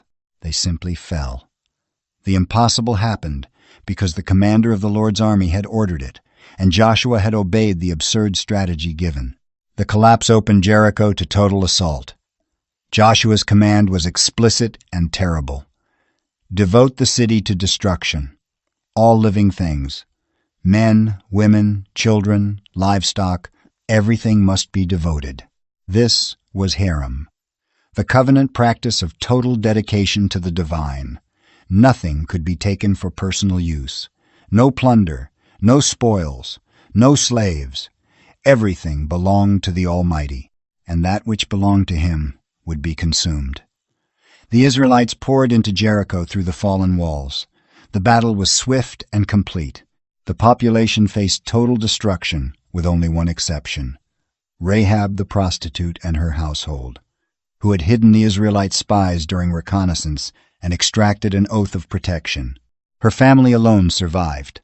Marked by the scarlet cord hung from her window, Joshua reinforced the harem with a solemn oath. "Cursed before the Lord be the man who rises up and rebuilds this city, Jericho. At the cost of his firstborn shall he lay its foundation, and at the cost of his youngest son shall he set up its gates. Jericho would remain testimony to divine power, its ruins a permanent reminder. Rebuilding it would invoke covenant curse. The gold, silver, bronze, and iron were collected and brought into the Lord's treasury. These alone escaped destruction, dedicated to holy purposes. But everything else burned. The city that had seemed impregnable became ash and rubble within hours. Think about what this accomplished strategically. Jericho was Canaan's gateway city, controlling the approaches from the east. Its fall opened access to the central hill country, splitting the northern and southern territories. But more important than tactical advantage was the message the victory sent. News spread through Canaan. An entire city destroyed without siege engines or prolonged assault. Walls that had stood for ages collapsed at a shout. No negotiation, no terms, no quarter, just total dedication to destruction. Every other fortified city suddenly seemed vulnerable. If Jericho could fall that way, what hope did anyone have of resistance? Joshua had learned the lesson from his encounter with the commander of the Lord's army. This victory belonged to powers beyond human capability. The absurd tactics, marching and shouting, ensured that no one could credit human skill or conventional warfare. The walls fell not because the Israelites were militarily superior, but because divine power fought for them. The memorial of stones at Gilgal testified to the Jordan crossing. Jericho's ruins became permanent testimony to conquest. Together, they formed witnesses that future generations couldn't ignore. Here the Almighty stopped a river. Here he toppled walls. Here he demonstrated that geography and architecture submit to his purposes. But Jericho also established the rules of engagement for conquest. The herem wasn't cruelty for its own sake. It was covenant enforcement. These lands had been given to the Almighty's people, and the giving required total purging of previous inhabitants and their practices. Partial conquest would lead to compromise. Compromise would lead to adoption of Canaanite ways. Adoption would lead to covenant betrayal. The severity was preventative. Joshua executed the divine strategy, however harsh it seemed, because the alternative, partial obedience becoming compromise, would ultimately doom the entire mission. Jericho fell on the 7th day of the 7th Circuit, after 7 days of preparation. The pattern of 7 emphasized completion, perfection, divine orchestration. Nothing about this victory was accidental. Everything followed the script given by the commander of the Lord's army. The ruins smoldered. The treasury held Jericho's metals. Rahab lived among the people as testimony to the power of faith even among Canaanites. And the Israelites returned to Gilgal, their base camp. Having secured their first major victory in Canaan, the walls had come down, the conquest had truly begun, the stain in the camp, sin, defeat, and Achan's rebellion. Victory at Jericho echoed through the camp like a shofar blast. The walls fell, the city burned, everything seemed unstoppable. Then came 3,000 men marched toward the small fortress. They expected swift victory. Instead, 36 bodies came home. The survivors fled back to camp with terror in their hearts. What had seemed like an easy conquest became a rout. Joshua tore his clothes. He fell face down before the ark. The elders joined him, throwing dust on their heads in grief. Defeat was more than military failure. It meant something had fractured between them and the divine presence that parted the Jordan. Joshua's lament rose bitter. Why did you bring us across this river just to hand us over to destruction? We should have stayed beyond the Jordan. His words carried the weight of a leader watching everything unravel. The divine response came sharp. Stand up. Why are you lying face down? The nation has broken covenant. Someone took what belonged to me from Jericho's ruins. Stolen goods, hidden treasures, lies layered upon theft. The morning brought a solemn assembly, tribe by tribe, clan by clan, family by family.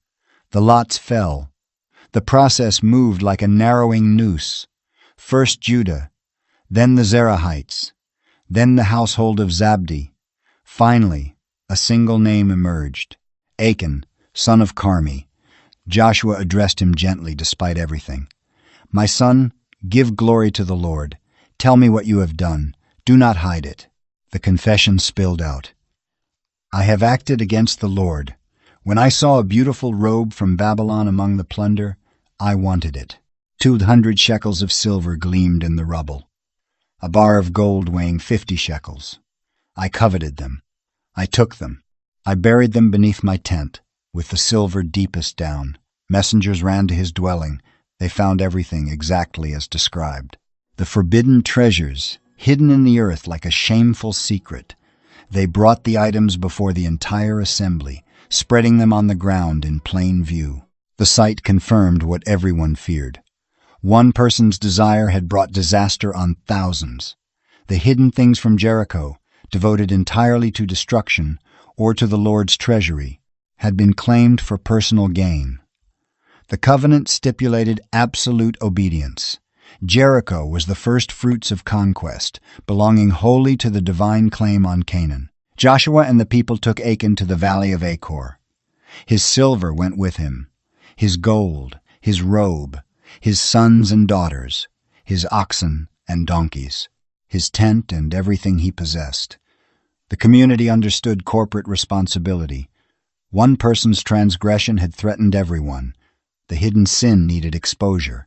The covenant needed restoration. Stones fell. Fire consumed.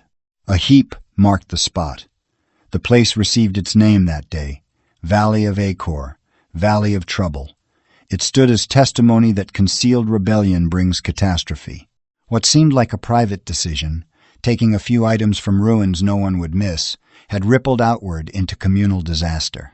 The biblical text makes clear that before Ai's defeat, the people acted unfaithfully regarding the devoted things.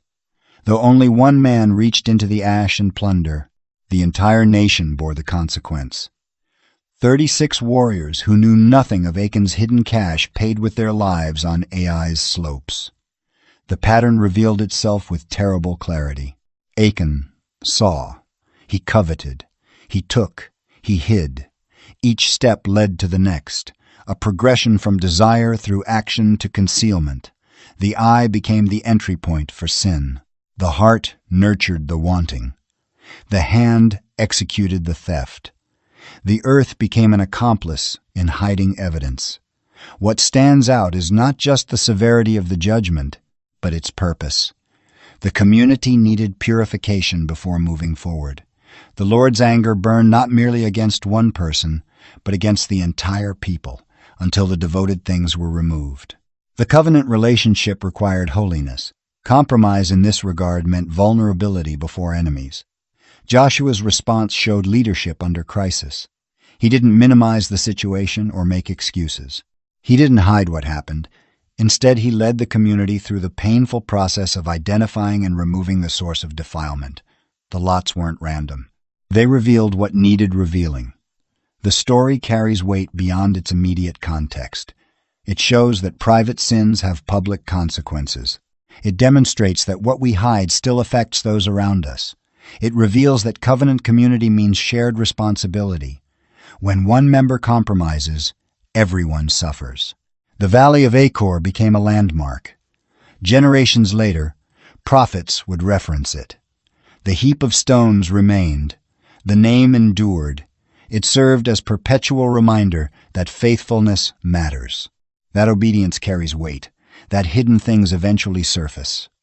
After Achan's judgment, the text makes a simple statement. Then the Lord turned from his burning anger. The blockage was removed. The relationship was restored. The path forward opened again. What had been closed through disobedience became accessible through cleansing. This wasn't merely about punishment. It was about restoration. The community couldn't move forward carrying unaddressed rebellion.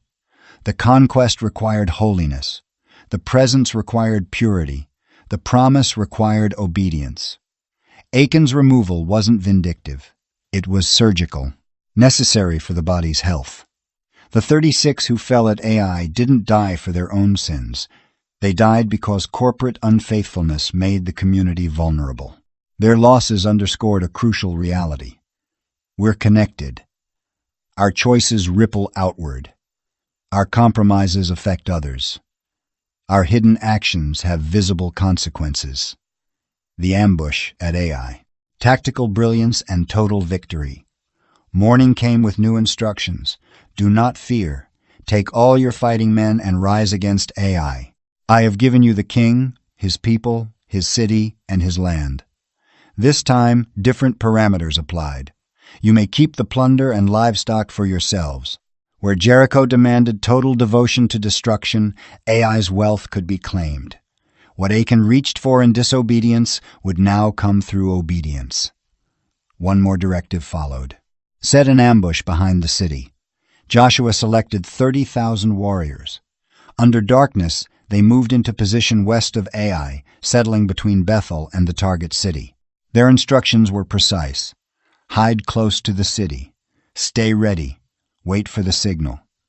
Joshua took the main force northward at dawn, marching them openly across the valley until they stood in full view of Ai's defenders. The people in the city could count every fighter. The positioning seemed straightforward, a frontal assault, just like the failed attempt before. A second ambush unit, 5,000 strong, took position between Bethel and Ai. Their purpose was defensive, to prevent Bethel's forces from reinforcing their allies. Every contingency was covered. Every angle was protected. The king of Ai watched the Israelite army approaching from the north. Memory of the previous victory must have filled him with confidence. They had routed these invaders before. They could do it again. He gathered his warriors and rushed out to meet the threat, never suspecting what waited behind his city walls. Joshua and his troops staged a retreat the moment Ai's forces engaged. The flight looked genuine. Panic, disorder, men running toward the wilderness. Ai's defenders chased them eagerly, drawing farther from their city with every step. Every warrior left his post. The city stood empty, gates open, defenses abandoned. The pursuers shouted to each other, "They're fleeing just like before. We have them." Then Joshua raised his javelin toward Ai. The signal released the ambush. 30,000 warriors rose from their concealed positions and poured into the undefended city. They moved quickly, torching buildings until flames and smoke billowed into the sky. Ai's fighters looked back. Smoke rose where their city had stood. Black columns climbed toward heaven. Suddenly, they realized they were trapped between two forces, with no city to retreat to. The wilderness-fleeing army ahead turned to face them. The ambush force emerged from the burning city behind them. The pincer closed. Israelite warriors struck from both sides. Ai's defenders found themselves caught in a vice with no escape route. Those who tried to flee met swords. Those who tried to fight were overwhelmed. The battle became a slaughter. By day's end, 12,000 lay dead. Every person from Ai. Only the king survived, taken captive and brought to Joshua. The text notes specifically, "Not a man remained or escaped." Joshua hanged the king on a tree until evening. At sunset, his body was cut down and thrown at the city gate entrance, covered with a great heap of rocks. Another memorial. Another witness to what happens when kingdoms stand against the Lord's purposes. The tactical brilliance of this operation stands out. Joshua used deception masterfully, making Ai's king believe he was facing the same situation as before. The feigned retreat exploited the enemy's overconfidence. The coordinated timing between ambush forces required precise communication. The blocking position prevented reinforcements. Every element worked together seamlessly. This was conventional warfare guided by divine instruction. Where Jericho fell through miraculous intervention, Ai fell through military strategy. Both victories came from following the Lord's direction. But the methods differed entirely. Joshua adapted his approach to match what the situation required. The contrast with the first assault couldn't be sharper. Before, presumption, failure to inquire, partial deployment, defeat. After, obedience, full commitment, strategic planning, victory. The lesson was clear. Success depended not on past achievements, but on present faithfulness. Ai's destruction accomplished several things. It secured a foothold in the Central Highlands. It restored the nation's confidence after the demoralizing loss. It demonstrated that the initial defeat wasn't divine abandonment, but temporary withdrawal due to covenant violation. Once the sin was addressed, the power returned. The victory also validated Joshua's leadership. The first defeat had raised questions. Leaders sometimes face scrutiny when things go wrong. But Joshua's handling of the crisis, identifying the problem, addressing it decisively, then leading the people back into battle, proved his capability. He neither panicked nor gave up. He worked through the challenge methodically. After the battle, Joshua built an altar on Mount Ebal, exactly as Moses had commanded. He used uncut stones, following the specifications precisely. Burnt offerings and fellowship offerings went up in smoke. Then Joshua copied the law of Moses onto stones while the entire assembly watched, men, women, children, resident foreigners. All of them. The nation divided itself between two mountains. Half stood before Mount Gerizim, half before Mount Ebal. The Levitical priests, holding the ark, stood in the middle. Then Joshua read aloud every word of the law. Blessings and curses, commands and warnings, promises and conditions. Nothing was left out. Everyone heard, everyone understood. This ceremony reinforced what Ai had taught. Obedience brings blessing. Disobedience brings curse. The physical geography reinforced the spiritual reality. Two mountains, two possibilities, one choice. The recent contrast between Jericho's triumph and Ai's initial defeat had demonstrated these truths in blood. The heap of ruins where Ai once stood became another permanent witness. Like the 12 stones from Jordan, like the heap over Achan, like the memorial at the city gate, these physical markers kept the lessons visible. Future generations would ask about them. The stories would be told again. The patterns would be remembered. From Gilgal to Ai, the distance was about 15 miles. Joshua's troops had marched that route repeatedly, first in defeat, then in victory. The same ground witnessed both outcomes. The difference wasn't terrain or enemy strength. The difference was covenant faithfulness and divine presence. The plunder from Ai went into Israelite hands. Livestock, goods, everything of value.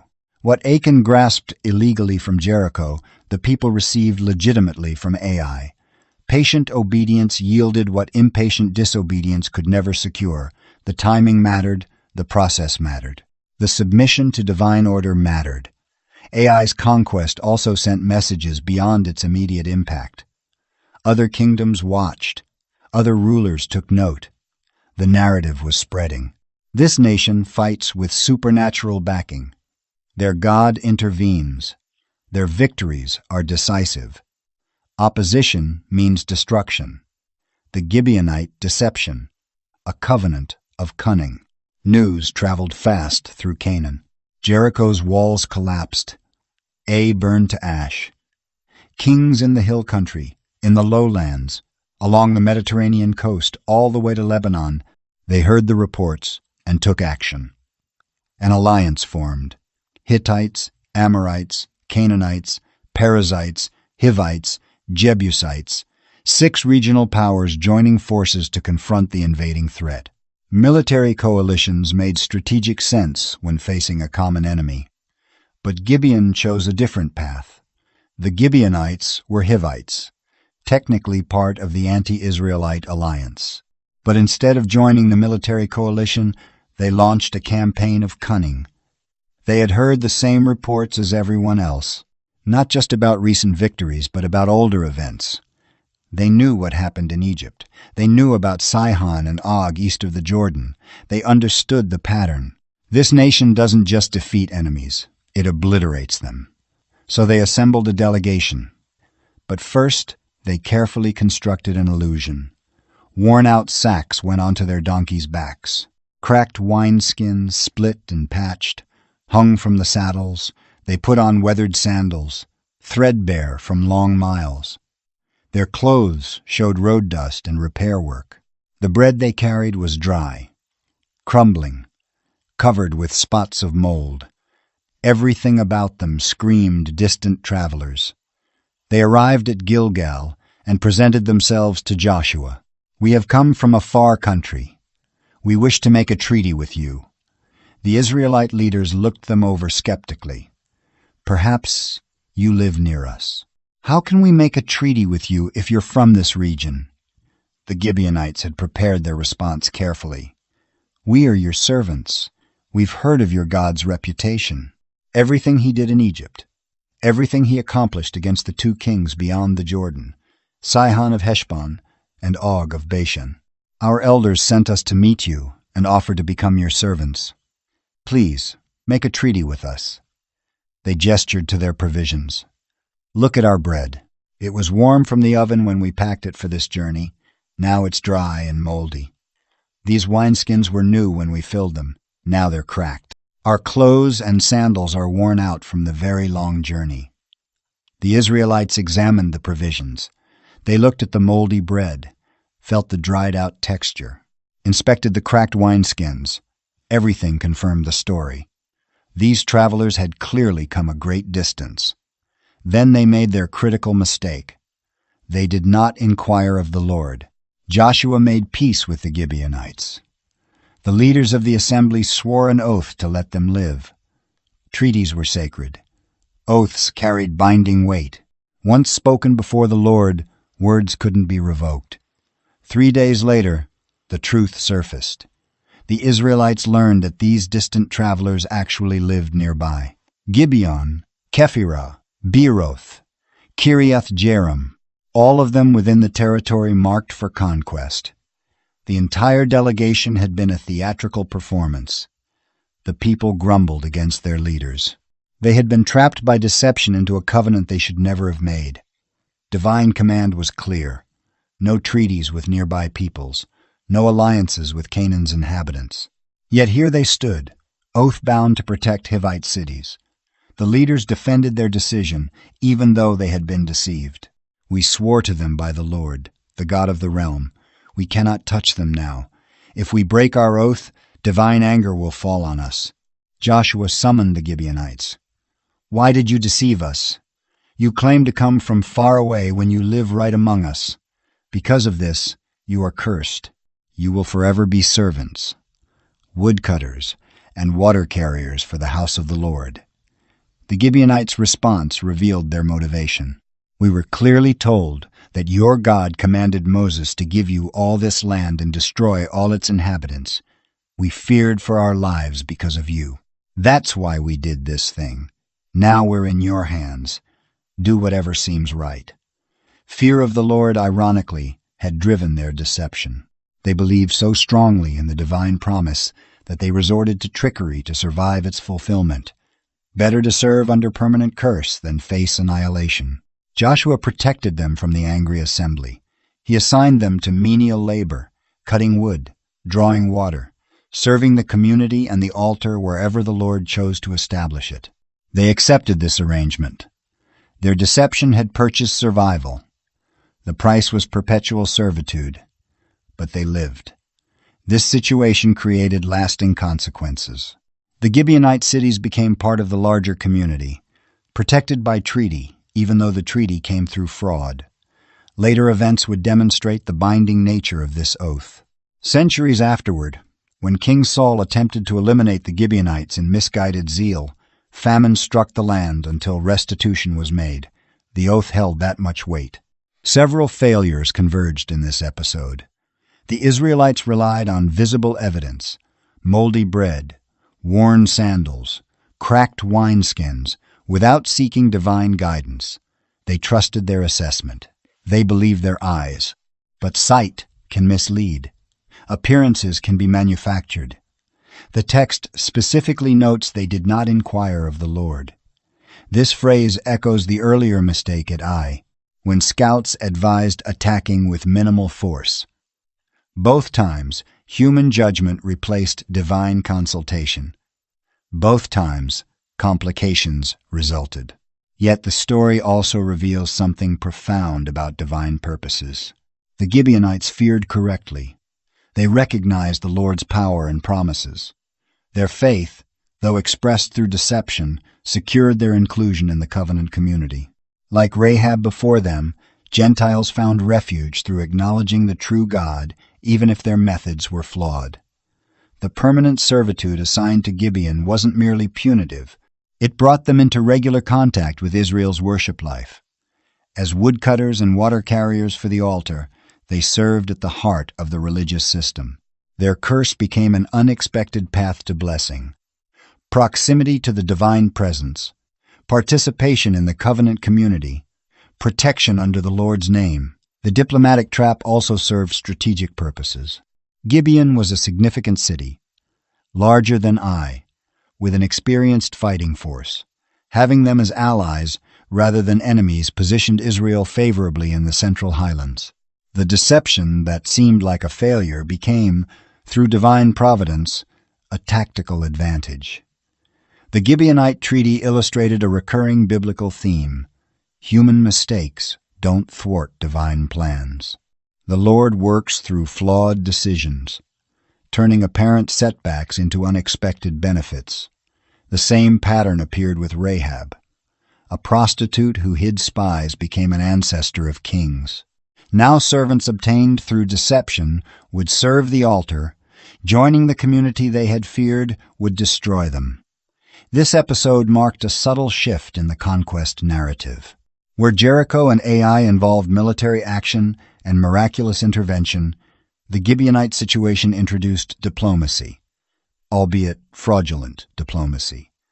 The challenge wasn't always armed resistance. Sometimes it came through more subtle means: agreements, alliances, treaties that compromised the mission through seemingly peaceful channels. The heap of moldy bread that convinced Israel's leaders became another kind of memorial. Not a physical monument like the stone piles at Jordan and Achor, but a remembered lesson. Appearances deceive. Wisdom requires more than observation. Critical decisions demand divine consultation.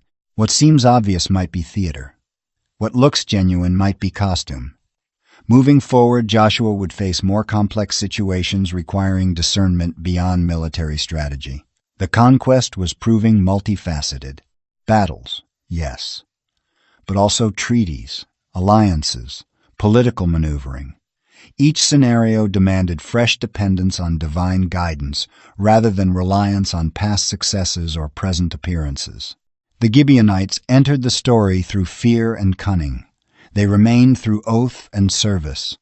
Their presence would soon trigger the next major military campaign, demonstrating that even mistakes within the divine purpose move the narrative toward its intended destination.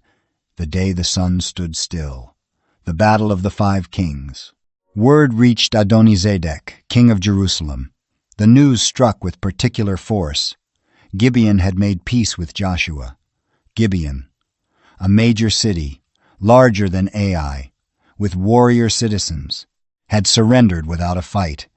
Worse, they had aligned themselves with the invaders. Terror gripped Jerusalem's ruler. Gibeon wasn't some minor outpost. It was a royal city, strategically located, militarily significant. Its defection weakened the entire southern defense network. Adonizedek sent urgent messages to 4 neighboring kings: Hoham of Hebron, Piram of Jarmuth, Japhia of Lachish, Debir of Eglon. Come help me attack Gibeon. They've made peace with Joshua and the invaders. 5 Amorite armies mobilized. They marched on Gibeon, surrounding the city, launching their assault. The target wasn't just Gibeon. It was the alliance itself. Destroy the treaty city and send a message. Cooperation with the invaders means annihilation. The Gibeonites sent runners to Gilgal. Don't abandon your servants. Come quickly. Save us.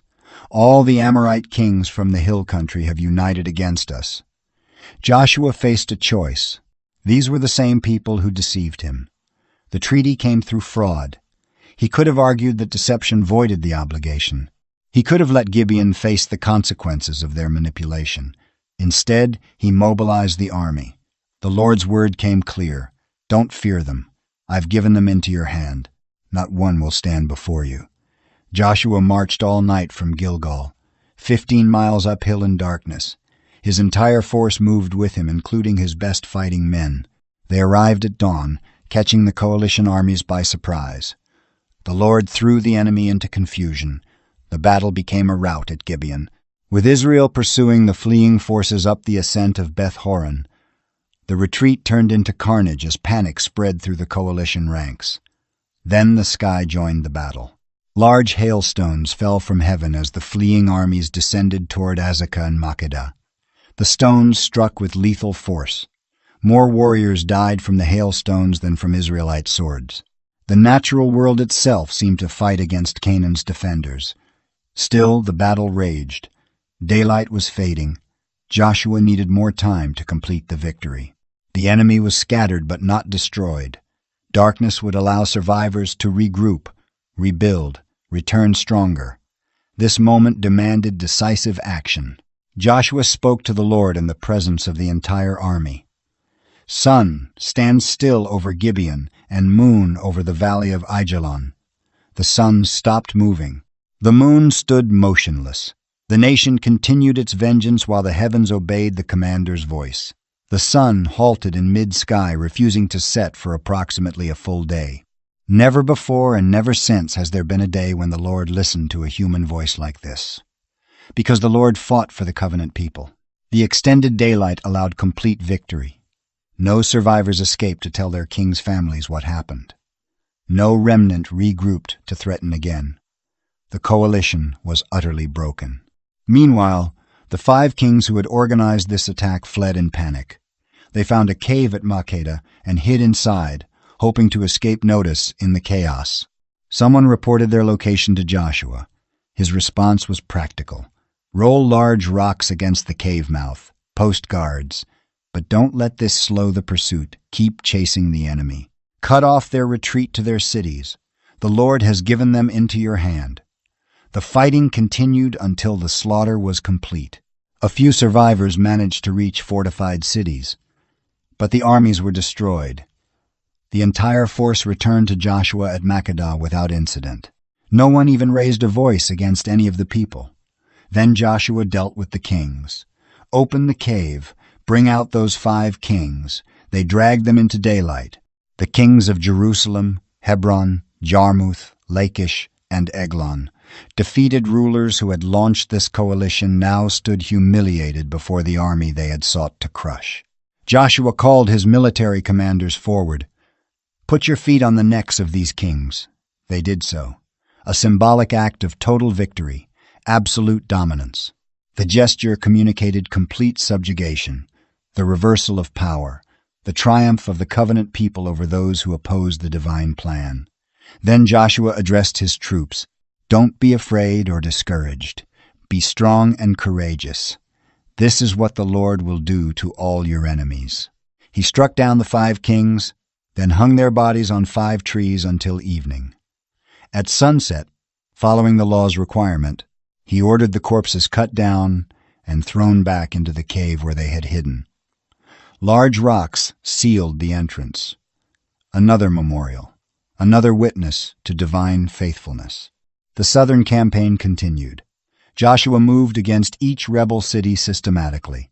Makkedah first, the king and every person utterly destroyed, just as Jericho had been. Then Libnah, with the same result. Lachish fell after 2 days of siege. When Gezer's king came to help Lachish, Joshua defeated him too, leaving no survivors. Eglon lasted 1 day. Hebron and Debir followed. By campaign's end, the entire southern region submitted, the hill country, the Negev, the western foothills, the mountain slopes. Every kingdom fell. Every king died. No survivors escaped. Joshua devoted everything that breathed to destruction, exactly as the Lord commanded. The text summarizes the sweep from Kadesh Barnea to Gaza, from the whole Goshen region to Gibeon. All these kings and their lands conquered in one campaign. Why?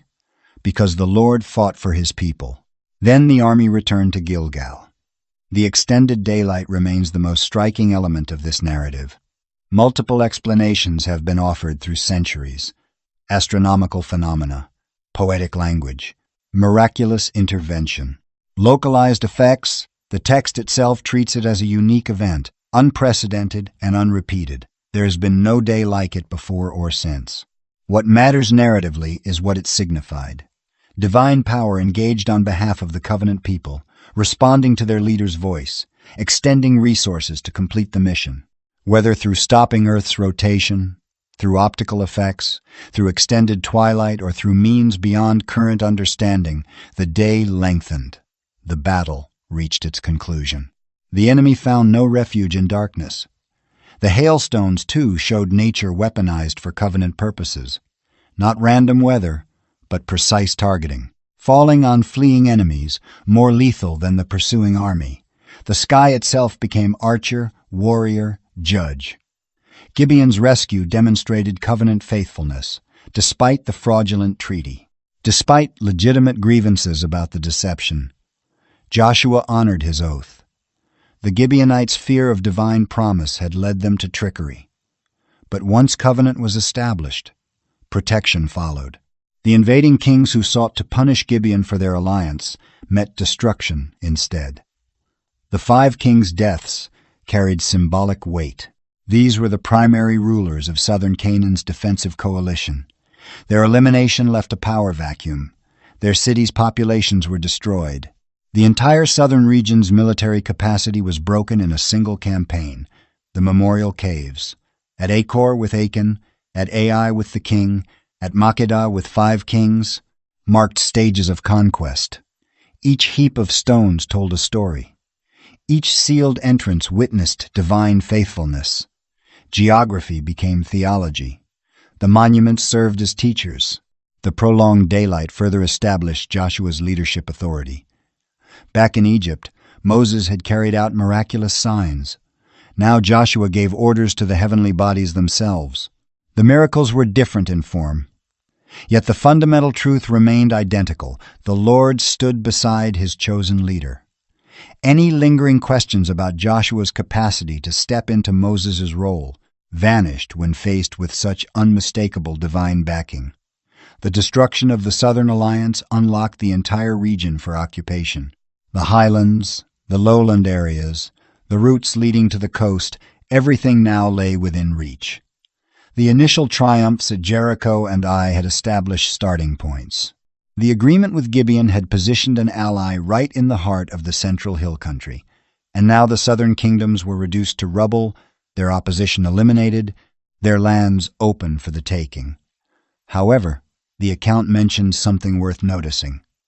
Joshua made his way back to Gilgal, not to begin settling the conquered areas, but to return to the main encampment.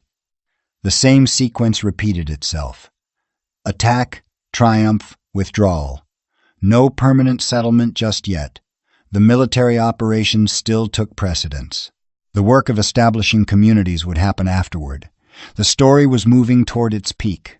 The Jordan had been crossed, Jericho had been toppled, Ai had been taken, an alliance had been navigated, and the southern coalition had been obliterated.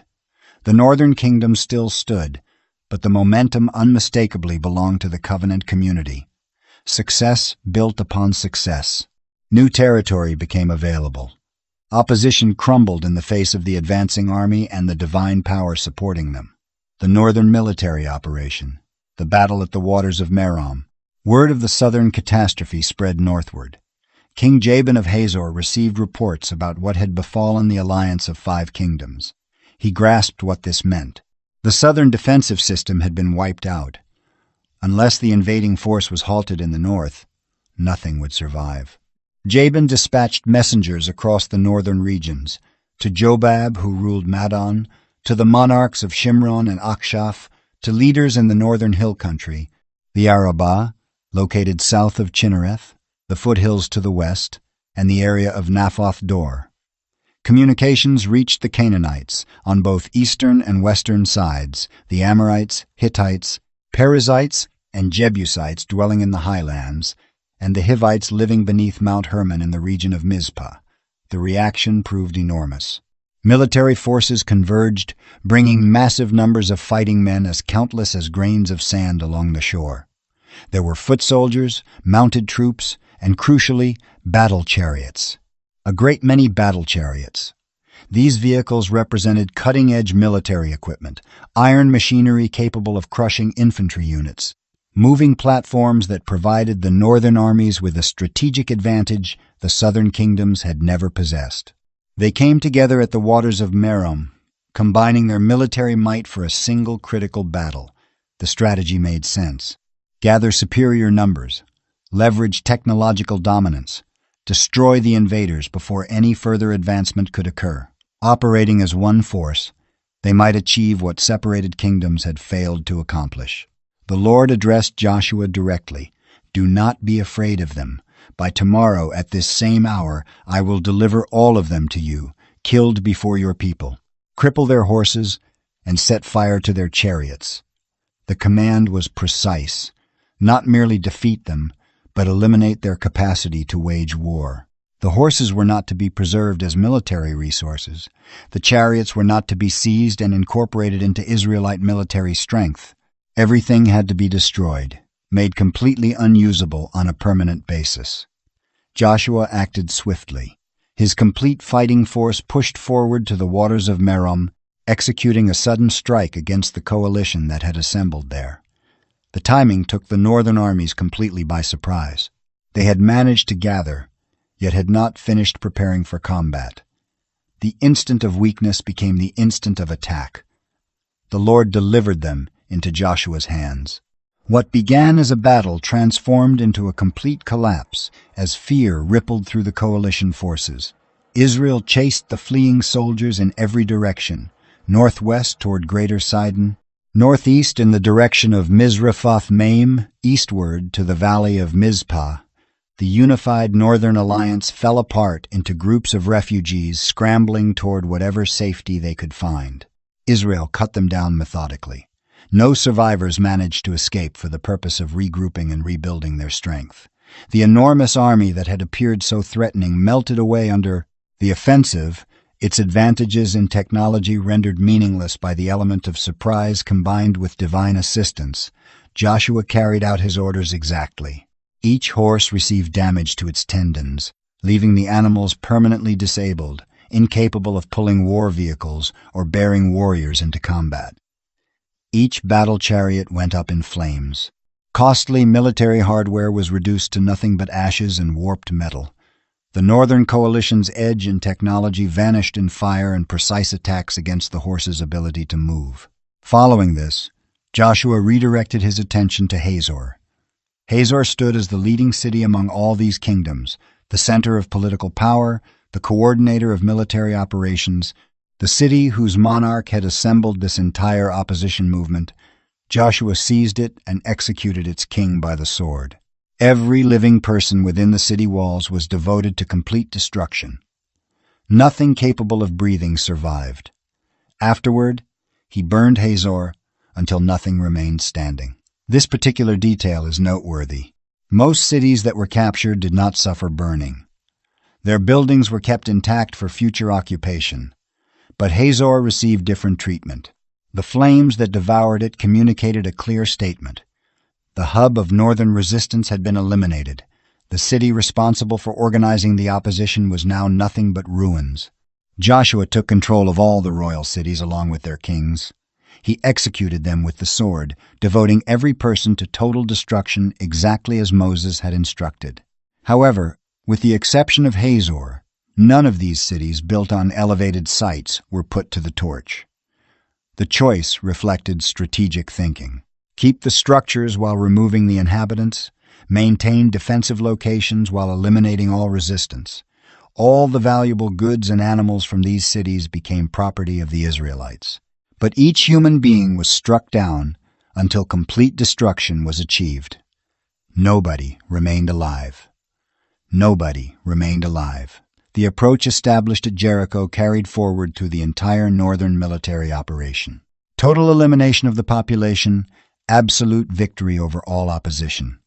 The account underscores Joshua's faithful obedience. Just as the Lord had given instructions to Moses his servant, Moses in turn had commanded Joshua, and Joshua executed everything perfectly. He failed to complete nothing among all the commands the Lord had given to Moses. The chain of authority remained unbroken. Divine directions flowed through Moses, then found their fulfillment through Joshua's actions. No departures from instructions, No alterations to the plan, total adherence.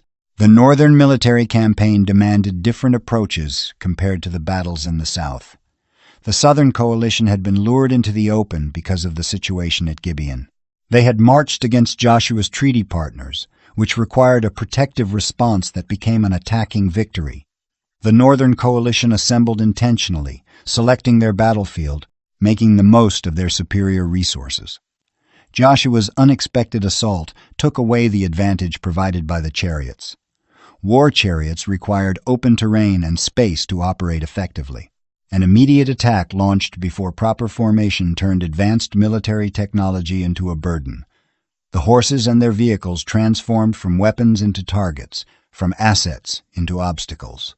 The deliberate crippling of the horses demonstrated something significant about the true character of the conquest. These military engagements were not being fought for the typical goal of territorial growth in the conventional understanding. This was not about accumulating military strength, constructing imperial capability, or gathering resources for campaigns yet to come. The divine commands consistently kept Israel from developing traditional military power. No corps of chariots, no division of cavalry, no integration of sophisticated weaponry. This same pattern continued throughout the entire period of Joshua's command. Jericho's walls came down without any siege machinery. Ai fell through the use of ambush tactics instead of overwhelming numbers. Gibeon was defended through a forced march at night rather than from fortified defensive positions. The Southern coalition was shattered through hailstones and supernatural extension of daylight rather than through brilliant military strategy alone. Now the northern armies collapsed through the element of surprise and the crippling of horses instead of chariot against chariot combat. The underlying message stayed constant. Victory arrives through divine intervention, not through military dominance. Relying on the Lord matters more than relying on technology. Placing trust in promises turns out to be more dependable than placing trust in iron wheels and the power of war horses. The burning of Hazor carried meaning that went beyond simple military requirements. This was the principal city, the organizing headquarters, the location where resistance had come together. Its obliteration announced the conclusion of unified northern opposition. Individual cities might still exist, isolated pockets of resistance might continue, but the coordinated front had been shattered beyond repair. The decision to preserve the other cities demonstrated practical judgment. Infrastructure held real value. Defensive fortifications, residential buildings, storage areas. These would benefit the arriving population. Only Hazor, serving as the symbolic heart of rebellion against the divine design, needed to be completely destroyed. The narrative observes that Joshua conducted warfare against these kingdoms for an extended period. The northern campaign was not a single engagement. It involved numerous battles, various cities, different tactical challenges. The coalition fell apart at Merom, but securing the victory demanded continuous effort. Every city required individual attention. Every fortified position needed to be made secure. The methodical character of the conquest becomes apparent. Southern territory first, followed by northern lands, advancing systematically across the region. This was not haphazard raiding or attacks of opportunity, but organized advancement. Each stage was built upon earlier victories. Each campaign enlarged the area under control. Still, even with all these military successes, the text will acknowledge later that a great deal of land still needs to be taken into possession. The major alliances had been defeated. The principal cities had been captured. The organized resistance had been destroyed. Yet full occupation was an unfolding process, not a single completed event. The northern campaign represented the final major military actions during Joshua's active years of leadership. Following Merom, attention turned from conquest to allocation, from combat to colonization, from seizing territory to assigning it among the tribes. The sword would be set aside, and the instruments of the surveyor would be taken up. The waters of Merom joined the list of significant locations in the conquest account, a place where superior technology encountered divine intervention and suffered defeat, where the largest assembled coalition came together and fell, where the final organized resistance of the northern kingdoms broke apart. Similar to Gibeon with its extended day, similar to Jericho with its collapsed fortifications, Merom provided evidence that the Lord fought on behalf of his people. The burning chariots produced columns of smoke that could be seen across great distances. Every northern city observing from far-off walls received the identical message. Sophisticated weaponry holds no value when set against divine intention.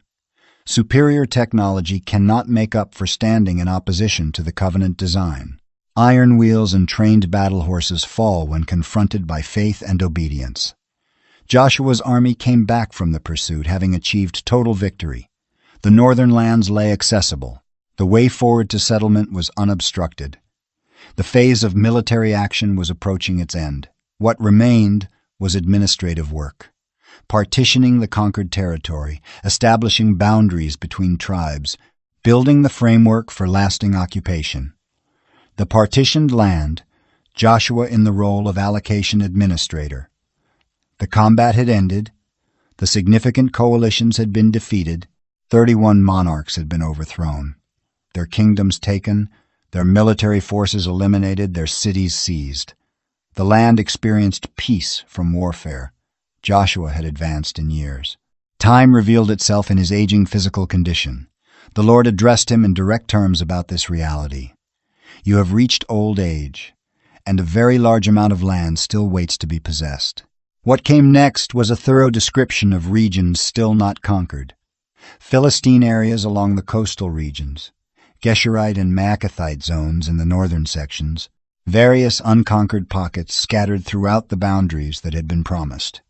The military victories had proven decisive, yet not all-encompassing. Full occupation would demand multiple generations, not merely Joshua's remaining lifetime. However, the moment had arrived to partition what had been conquered. The Lord provided clear directions. Allocate this territory as a permanent inheritance for the 9 tribes plus 1/2 of Manasseh, 2 tribes and a half, specifically Reuben, Gad, and the other half of Manasseh, had previously been given their inheritance on the eastern side of the Jordan, lands that had been conquered during Moses' time of leadership. The lands to the west would be distributed to the tribes that remained. The allocation process proved complicated. It demanded precise measurement and mapping, equitable distribution, accounting for the size of each tribe, honoring historical commitments, and seeking divine direction through the use of sacred lots. Joshua set up his headquarters at Shiloh, the location where the tent of meeting was erected. This site became the center of operations for distributing the land. Caleb stepped forward before anyone else. At 85 years of age, he reminded Joshua of the commitment that had been made 45 years before at Kadesh Barnea.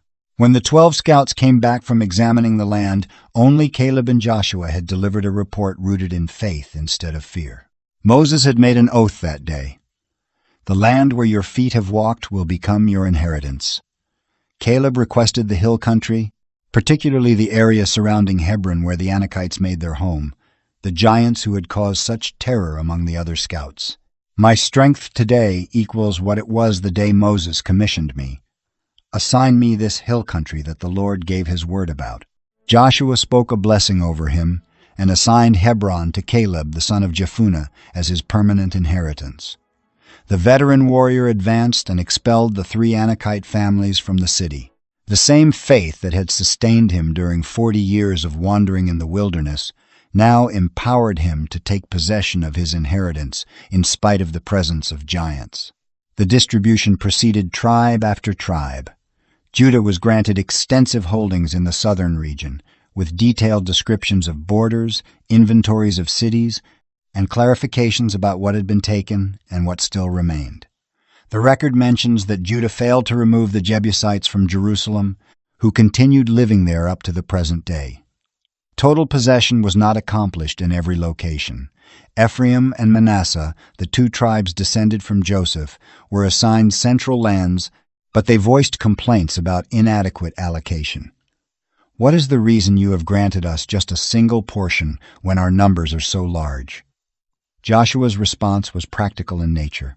If your population is so substantial, and the highlands of Ephraim prove too limited, move up into the forested areas and clear ground for yourselves there. If the hill country does not provide enough space, push downward into the lowlands, even though the Canaanites in the valleys possess iron chariots. The reply showed his philosophy of leadership. Stop complaining about constraints, make use of what has been provided, grow through hard work, place confidence in divine promises regarding the overcoming of challenges. The existence of iron chariots should not create paralysis, but rather should encourage dependence on the same God who halted the sun's movement and broke apart coalitions. 7 tribes still had no assigned inheritance. They had been hesitant about claiming their allocations, remaining passive regarding taking possession. Joshua confronted them without hesitation. How much longer will you delay before you start to take hold of the land the Lord has placed in your hands? He put together a methodical surveying operation. Each tribe selected 3 representatives. These surveying groups traveled throughout the remaining areas, creating written documentation of the land, including its settlements, separating it into 7 distinct sections.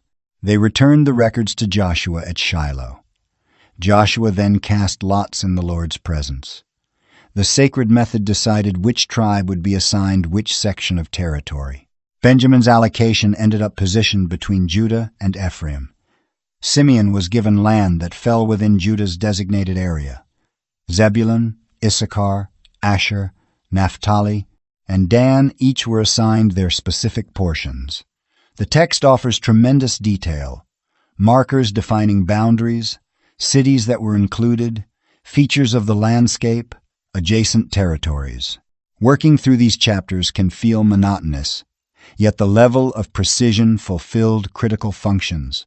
Defined boundaries helped avoid conflicts. Written documentation created lasting claims.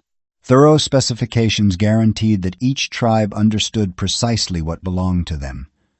Dan's assigned territory created difficulties. The Amorites forced them to remain in the highlands, preventing them from gaining access to the lowland plains. Dan's inheritance proved insufficient for their population size. In time, they relocated northward and seized Leshem, making it their settlement and giving it the name Dan. This development came later, though. From the beginning, the initial assignment presented problems. Once all the tribal allocations had been finished, the people granted Joshua his personal inheritance. He made a request for Timnath-Serah, located in the hill country of Ephraim. They transferred it to him, and he developed the city and made it his residence. The leader responsible for distributing the land took his own portion at the end, making a humble choice instead of claiming the finest territory for his own benefit. The work of administration called for different abilities than military command required. Tolerance for grievances, careful attention to specifics, balanced judgment when resolving disagreements, skillful management of rivalries between tribes, good sense in addressing problems such as the land shortage for the Joseph tribes, resolve in confronting the passivity of the 7 tribes. Joshua proved himself capable in both capacities, as a warrior and as an administrator, as a commander and as a judge, as a military leader and as a civil organizer. The shift from conquest to settlement demanded adjustments in leadership approach while preserving the same reliance on divine guidance. The practice of casting lots guaranteed that human preference did not control the distributions. The sacred procedure protected Joshua from charges of favoritism. Each tribe was given what divine providence determined. This approach had roots in earlier tradition. It was the method by which Achan had been identified, the way choices were resolved when human understanding reached its boundaries.